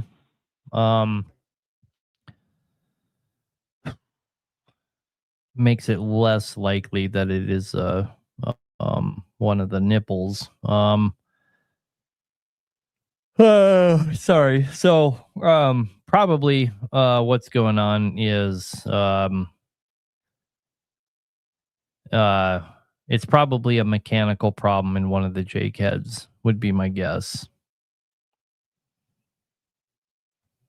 Okay. You're probably. I've had it in a few shops. Nobody seems to know. You have I don't know the exact wording, but it's basically like a plunger. And what will happen is they will occasionally break. and they'll be in like 2 pieces. And so they'll work good for a few seconds. And then when it gets to that one, the oil will bypass by it and kind of make all the rest of them run really weak on because they're not getting enough oil held back. Okay, because when you're jaking with it, it'll try to work. Yep. But they don't always come back. Oh, right. And does it seem like the warmer it is, the worse it is? That's actually how it is. The warmer it gets, the worse it gets. Yeah. So you have a mechanical problem in the Jake heads because the oil's thinning out and it's not working. It could be like one of the guys here is saying. It could be, there's O-rings that hold all that oil in. You're having some kind of, the oil is not staying where it's supposed to be in the rifle inside for some reason. And you can get a rebuild kit for those and rebuild them. It's usually pretty affordable, and that kit will typically come with all the O-rings as well. So you can kind of do the mechanical side of it and the O-ring side of it, and that should cure your problem. But it's probably just one of those Jake heads is causing all this problem because the oil is bypassing, and then it's the same rifle feeds them all, and so that one's not holding back pressure and making all of them run really weak. So is there a way to single that out to just one of them, or do you just replace all 3? No, I would. Jesus Christ, you ever price those out? You're going to change your mind about replacing all 3. I think you should get the rebuild kit, and it comes with everything to rebuild all 3. You should just rebuild them. Oh, the rebuild kit does come with all 3. Yeah. Yes, sir. Yep. Okay. Yeah. Well, I guess that really helps. And you can manually make them come on. Yep. I'm saying you could run it and you can get up there and manually force them to come on and maybe figure it out that way, but anyhow, and try and figure it out. But I would just get the rebuild kit and do the whole thing, to be honest with you. It's not too difficult. Okay. All right. Yeah. Thank you. All right. Later. Bye-bye. 4 more callers. We're almost out of time. Let's get through them here. Hello. You're on the air, brother. Hey, Aaron. How are you? Good, man. What can we do for you? Okay, Aaron, I did an in-frame with your AFAK. It's going good. And the head, 3-stage head. Just want to let you know that's going good. But I've had this truck for 2.5 years now. Since I bought it, the jig brakes have not worked. And when I did the in-frame, everything looked good. It's got a smart steering wheel. Changed that out with the one that works. Still didn't work. There's a module behind the dashboard. Changed that out. Still doesn't work. Checked all the wirings. They look good. Would you have any idea what's going on with this? Yeah, you need somebody with better tooling that can see if there's power getting to the solenoids. I mean, checking the wiring doesn't tell you shit, right? You can't see inside the wires. You don't have X-ray vision.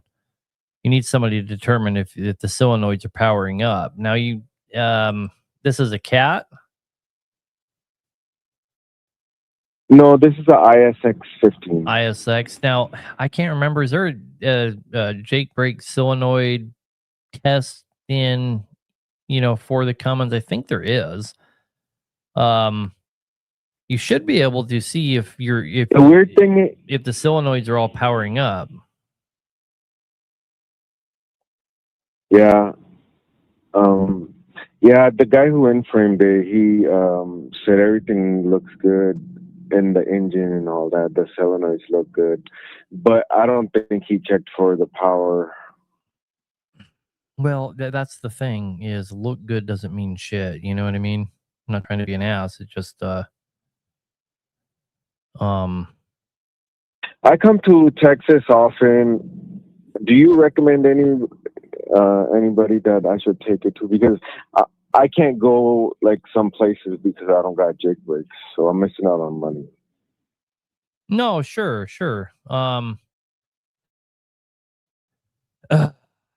You need to take it. I mean, you need to take it to some. I'll be honest with you, man.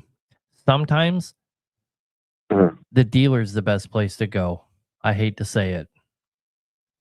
Usually, when it comes to stuff like this, it doesn't have anything to do with it. We're just talking wiring issue. The dealerships have the best diagnostic tools for this kind of stuff, and usually you save money. Yeah, it could be a clutch switch. Absolutely right. And that's the thing. Dealership would, I hate to send you anywhere and have you end up getting fucking screwed by somebody. But, there's just too many things it can be. Works, Aaron. Right, but listen to me. There's too many things it can be wiring wise, and your dealership can most likely figure out which one it is at the minimal amount of time. Okay. I think I will do that then. Because I didn't take it to him because I was told, hey, they won't touch it because it's deleted. Yeah, it shouldn't matter at all if it's just something like this. I'm not saying take it to I'm not saying take it to Cummins. I'm saying take it like to a Peterbilt or a Kenworth or something like that. Yeah, it's a Kenworth T660. So yeah, take it to Kenworth. I'll take dude. it to Kenworth. Take it to Kenworth, and in the end, you'll probably save money. Okay, sounds good. Thank you, Aaron. You guys are awesome, man. Good luck, man. Thank you. I am not above taking a truck to the dealer if it's an electrical issue, and they just do. And I could probably get all those tools, but who the hell wants to deal with electrical problems? Price for a conversion kit for the A-Cert. You got to give us a call, man. We have a lot of people that work for us. We try to talk to everyone that we can. Anyway, back to the callers. We got 3 left. You're on the air. What can we do for you? Hey, just curious on when you're going to have your Tier 4 oil available to ship out. Tier 4 oil, buddy. We don't have Tier 3 oil.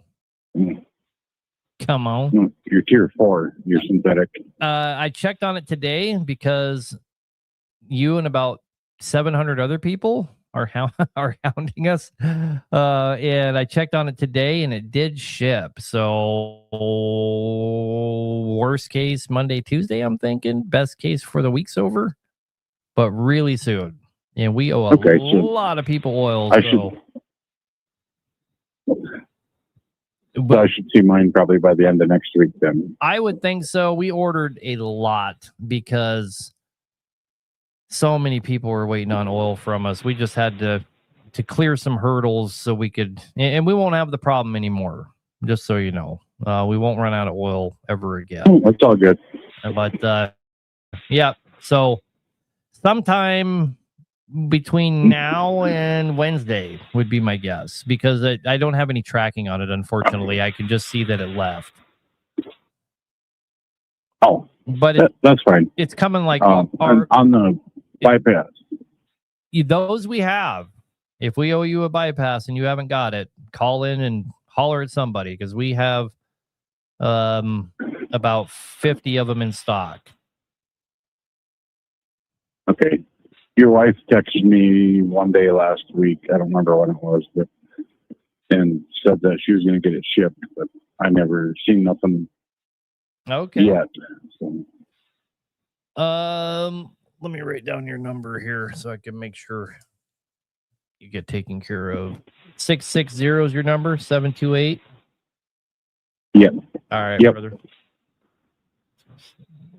And then the hoses for the bypass, Is that the same as what the fuel hoses are? Same materials? Yeah, you can. You can. These ones come with the fittings. We didn't provide any hoses. Providing hoses was not working out. We were not helping people by doing that. So, yeah, just make them out of braided line. You can make them out of the hydraulic line as well. Either one will work. Either one will work great, to be honest. Okay. So, all right, brother. I'll make sure that that's all I got. I'll let you go. Yep, I appreciate you, man. Bye. Thank you. So many people were waiting on those items. I don't blame them for asking me here. Usually I don't like it talking about that kind of stuff on here, but man. And I do appreciate all the people. Man, it's a lot of people that, we don't have them. We don't know when we're going to get them. No, we're going to buy them anyway. And anyway, finally able to satisfy all those customers.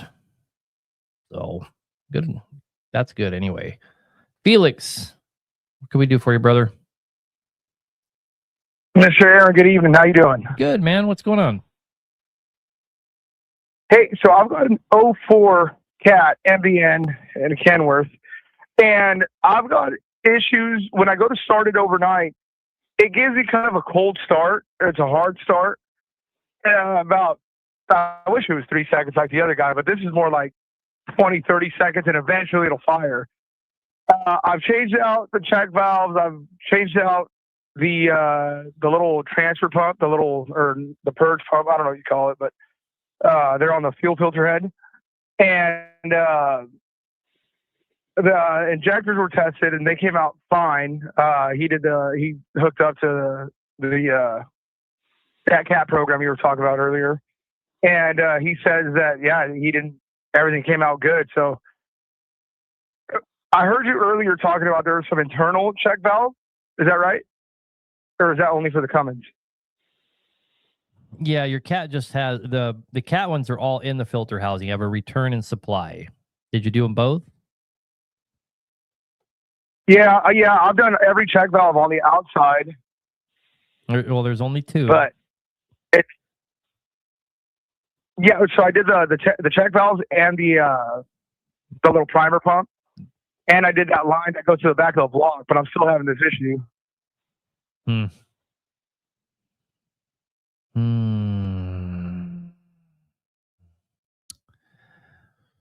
Well,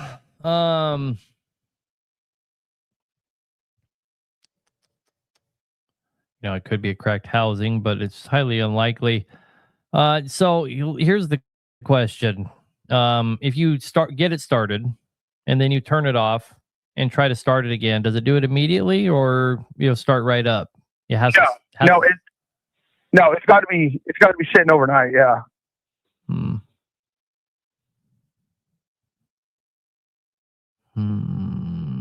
Well, one of these nights when you can let it just sit overnight, I'd pull the fuel line off and put it in a bucket of fuel and fire it up and see if you have the problem in the morning. Just eliminate everything behind your fuel pump and then work forward a course. Okay. Do those little primer pumps, do they go bad? The little transfer pump? Oh yeah. Because that's the other thing. I don't remember where I bought it from, but I remember I bought it kind of in a hurry. And it's plastic. It's not like the one I had before was metal. This thing's kind of flimsy looking. I've never seen a plastic one. I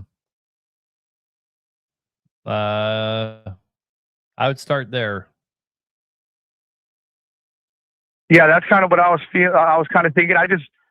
Does it sound like an injector issue? Could that be an injector issue? And this guy just didn't do a good job checking? Not really. No. I mean, not really. Seriously doubt it. Do the inject? Yeah, okay. Okay. Well, I'll start there at the pump then, and hopefully that fixes it. Yeah, that was kind of my. I'm sorry, there's kind of an echo. Anyway, I'll start there, and hopefully that fixes the issue. Yeah. And then eliminate everything back and see, yeah, that will help you not waste money trying to figure it out. Okay. Okay, I appreciate it, Mr. Aaron. You have a good rest of your night. Thank you. Yep. Good luck, brother. All right, buddy. Bye-bye. Nick, don't be a dick. You're the last caller. What do we Yes. What's up, man? Hey, thanks for taking my call. Real quick, I got a 2014. It's a single cam ISX. Got about 650,000 miles on it, and this is a truck that I'm looking at buying. I'm considering it, and I wanted to get your thoughts on it. It's a truck out of the Midwest. It's been used relatively lightly, hauling grain. It's been deleted. It kind of looked like a hack job to me. I don't know how much of a problem that may be, but I just don't know much about deletes. But anyway, a couple of things that crossed my mind real quick. Hang on. Didn't you say it was a 6NZ? No, this is the ISX. Oh, okay. ISX. Sorry. Yes, sir. Yeah, sure. So, one question real quick that I had first and foremost was an oil cooler upgrade recommendation that you may have. I know these ISXs have a tendency to run hot in the piston 5 and 6. So oil cooler upgrade recommendation. Well, I mean, you can go, you only have two options. You can go to PDI and get their dual oil cooler for a couple $1,000, the big boss, and then a couple of $1,000 to get it installed, or not interested in that. You can get our bypass, which kind of does the same thing, and it takes 30 minutes, 20 minutes to install, and it's about 1/4 the price. Cool. Very cool. Okay. Other thing, it's got a little leak in the front. I'm thinking front structure rebuild, possibly. I wondered about that. And my question's kind of loaded, I guess, because I'm looking at potentially overhauling this thing. And I wondered about doing the front structure first and then doing an overhaul, or would you consider that all just be done at the same time? Or what's your recommendation on like a build sequence? It's kind of a separate job, but here's the thing. We don't charge an arm and a leg to do a front structure. I've never thought they were a big deal. But I see guys pay fucking godly prices to do front structures. And I don't know why that is, but that's what I see. And I would think that you would get a better deal from a place if you're doing both at the same time. That was kind of my thought. And I told my buddy, I said, we can definitely do a front structure. I mean, come on, man, this is easy. But I wondered about the root cause of that. Is that just like a cam problem, bearing problem? What's the root cause of that? Cummins are pretty notorious for the front and rear structures leaking. That stiffener plate that we sell, it's one of the main goals of that thing is to help reduce that stress in making those leak. Okay. For all those things that I mentioned, I wondered if you could give me an idea what I might be looking at getting something like this done if I was to do it one shebang, the oil cooler upgrade or bypass, the front structure, and then potentially overhaul as well, just a basic overhaul, just to make sure that this thing's tip top, that I can hit the road and make some money with it. Are you asking me what I guess I didn't hear the question part of that. Sorry. Yeah. My question was on those three things together. Do you have an idea of what a budget might be that I should be looking at spending for something like this? Because our industry is so wildly different when it comes to this. Sure. It's hard to tell. Some places you might get out of there for 15,000 parts and labor on the overhaul, and maybe looking at 18 with the front structure, and then it can be as wildly different as 40 40 some thousand for the same job right down the street. Sure, of course. Okay, cool. And then I wondered, is this something you would have availability for in your shop? Is that something you think that you would have time to No, because work on and help me out with? We'll be unveiling here in the next couple of days our new business model, and we're just doing long block pluses and complete engines. You're gonna be able to get along, because we have figured out just from the test runs we've done, we're better serving our customers by just providing a long block plus. They can just drop it right in their truck. They don't have any downtime, and they end up most of the time paying less than if they would have overhauled their own. Usually quite a bit less. Right. Okay. Good deal. Well, I appreciate that. One last quick question before I go. Rotella T4 versus full synthetic. Rotella versus full synthetic? The T4 Rotella versus full synthetic. But depends on what you mean by full synthetic. Are you comparing T4 to T6? Yes. I hate the fact that tier 3 oils can call themselves full synthetic, because they're not. But a tier 3 full synthetic is vastly superior to a tier 3 oil. I cannot deny that. That is a fact. And the only difference is it's been hydro cracked multiple times. But that every time they hydro crack it, it becomes astronomically better than it was the time before they hydro cracked it. So your T6 oil, they may hydro crack that 5 or 6 times, where your tier 2 oil, like the T4, they hydro crack 1 time. That's the only difference between the two. Okay. I see. Okay. Okay, cool. Well, Aaron, thank you again. I appreciate your time. Have a wonderful night. Yes, sir. Have a good night, brother. You too. Bye. Bye. All right. So before anybody else calls, we'll go ahead and shut down the call center. All right. You're 45 hours for an overhaul, 24 hours for front. I think that's what you're saying. I wouldn't say that 45 is too much for your overhaul. That's about what we would be for an ISX. Let's see, 45 times 9. So 8,055. That's, at our rate.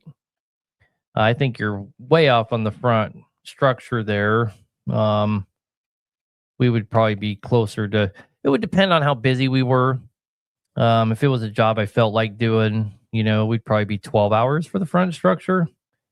And if I really didn't want to do it, we might be 16 hours or something, but it wouldn't take us 16 hours. So T6 is a full, so the question is T6 not a full synthetic? They're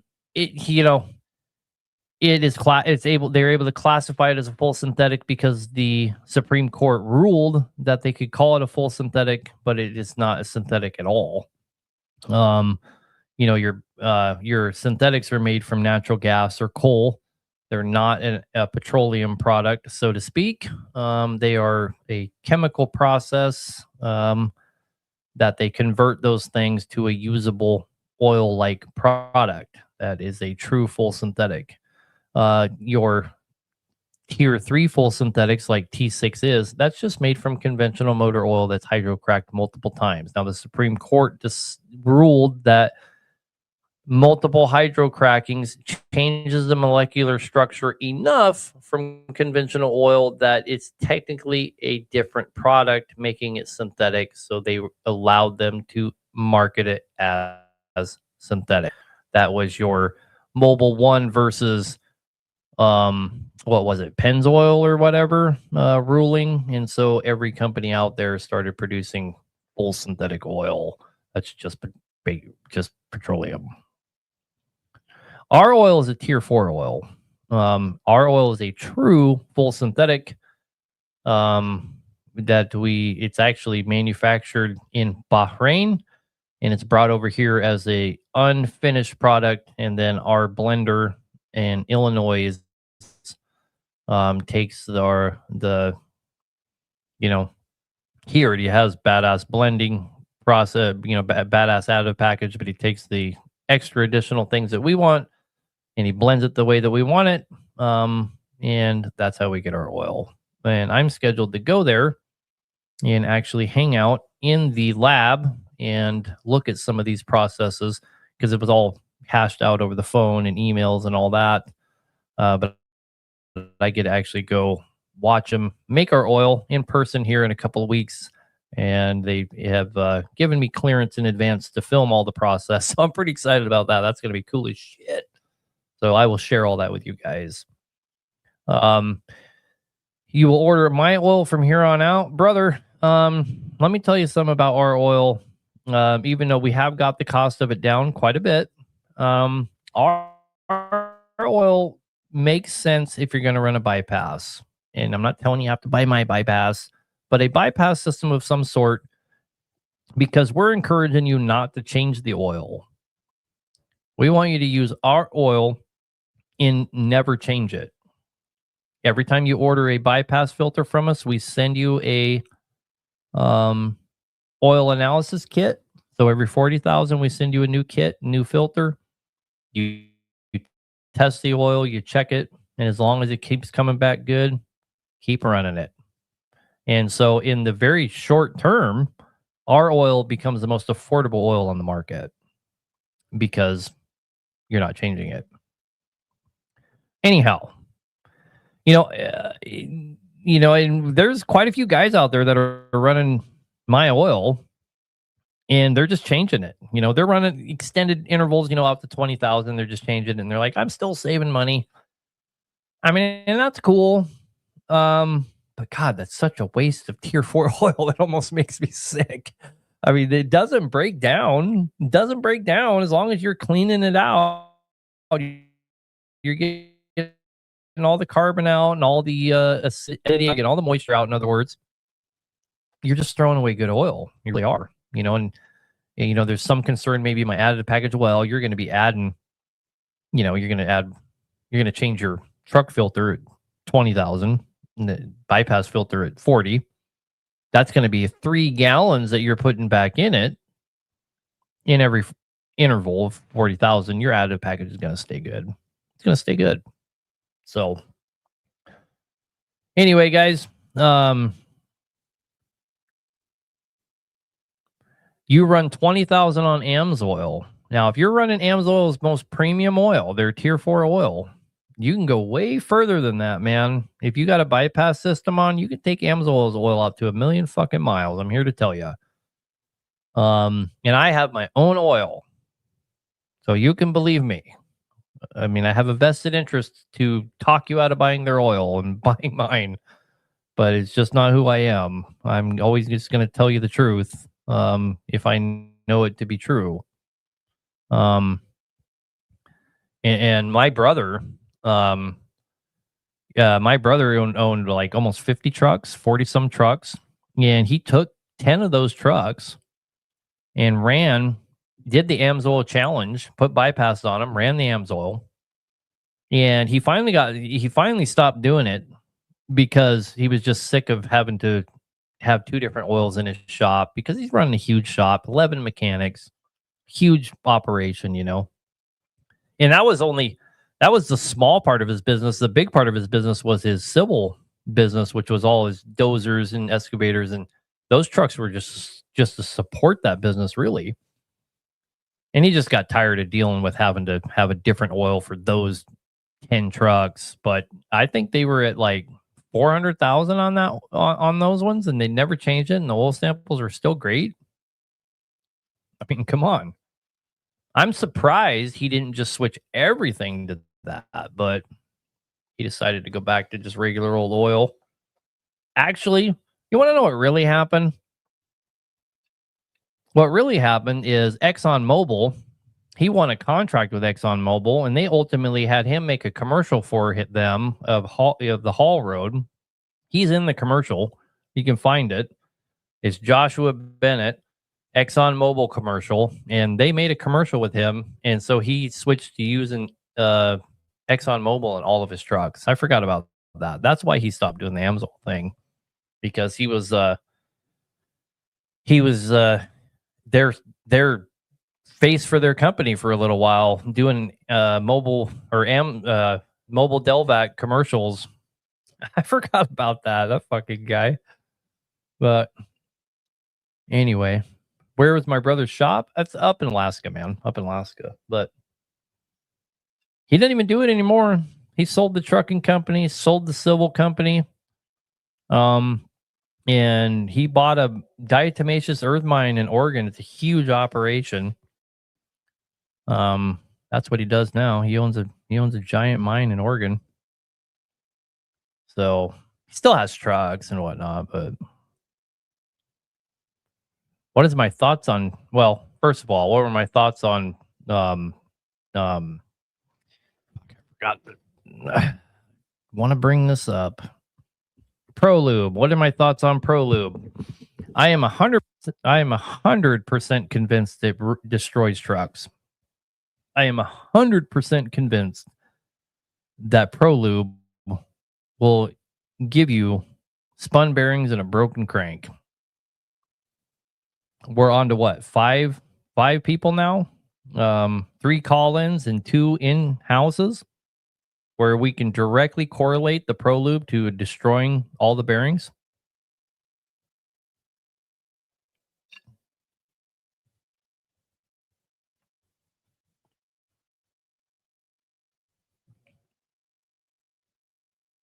Yeah, Tom the Bomb. That video I made of Tom the Bomb where he was working in that it looked like he was in a giant factory. That was at my brother's mine. Yep, you are good observation, brother. That is a fact. Anyway, guys, best high temp grease. Currently running Mystic. Mystic is fucking garbage, man. Here's how you find out if your grease is good or not. Leave your grease out. Take 1 tube just for testing. Leave it out. Let it sit in the sun. Let it get hot. Let it sit around, this and that, and go pop the back of the cap off and go like this and see if anything comes out. If it runs out liquid out of it, that's not the grease for you. And Mystic is terrible about it. Absolutely terrible. It separates. It's not good grease. It'll get you by, but it's not good grease. Lucas makes awesome grease. It's actually pretty affordable. That's a really good grease. The Lucas Red and Tacky. That's a good grease. I prefer using Cinepex grease. Way more affordable. Problem is you can't get it in the tube, but you can get it in the 5-gallon bucket. So just get the 5-gallon bucket, greaser. And if you really want to get extreme, Cinepex heavy mining grease. That's what I'm talking about, man. I ran that for years. That stuff, you come back a month later and it's still on there. That stuff is like no bullshit. Not the best grease to run in the winter time, but I ran it in the wintertime, didn't have a problem. But, it's got heavy moly in it. That's awesome stuff. I need to sell some grease. I have 36 buckets of red grease from when I was trucking. I need to see if anybody wants that. I have a fuck ton of grease. I forgot about that. I just sitting on a pallet. There's a shop in Utah that charged you $110 a tube. But that $110 I hope was applied, right? That was the labor and the grease, I hope. What part of Illinois is my oil being blended in? Come on, man. I know better than to share that kind of stuff. Wouldn't take you long to figure it out. We did find a place. I told you guys this last week, and we finally got them in. We found a place to partner with on our bearings, so we don't have to do them in house anymore. And they've been proved on our design. We're still doing the dry lube, but they're encapsulating it in a polymer resin. Man, we now have the best bearing on the market. We've already done some R&D on it. We obviously didn't just jump into bed with them in the last week. We've been working on this deal for quite some time. You cannot destroy our bearings. I can't wait to start marketing them. We installed about 30 sets of them. That bearing idea that we had has morphed into an indestructible bearing.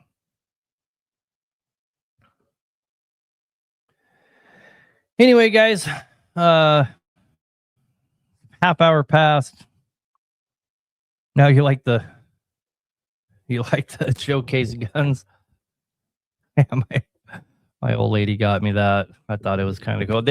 They actually work. They have little bullets for them. The actions work. You can load chamber around in them.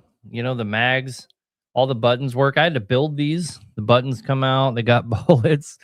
I had to mount all the hardware, the quad rails. The everything slides on them. They're fully functional. It's fucking hilarious. Really cool. Not something I would have bought myself, but my old lady got them for me, so I like them. They're really cool. But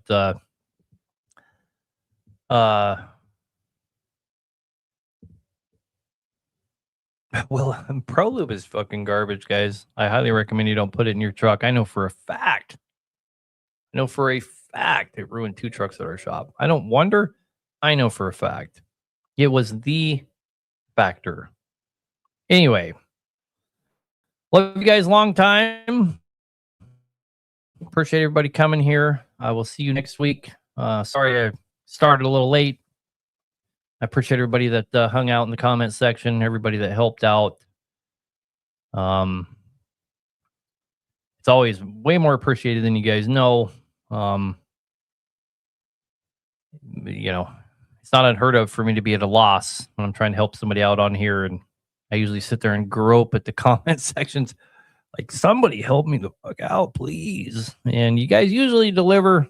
About 90% of the time y'all deliver. So, man, I appreciate all the help all the time, guys. I will see you next week. Love you long time, like always. Keep tuning in. We got a lot of cool stuff. Our new manifold will be debuting this week. I'll be making videos.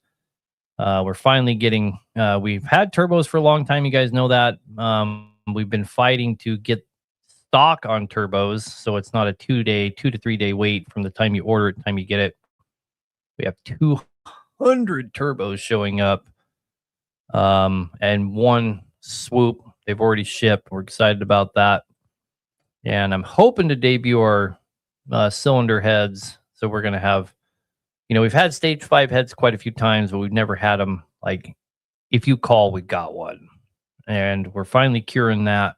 So, and if you've been one of the guys waiting on one of our stiffener plates, we've been waiting on the bolt packages for those for weeks.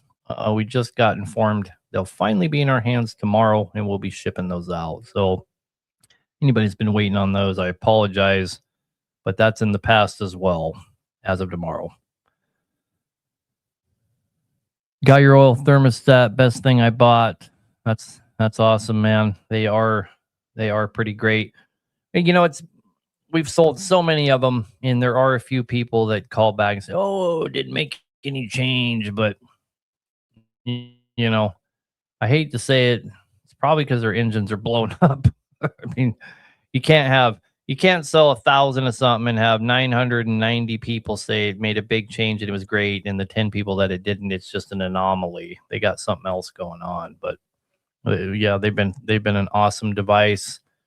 I like to think that we saved a lot of people money with those that would have went and got a PDI, $6,000 sunk into a PDI turd burger, and they were able to just get something for,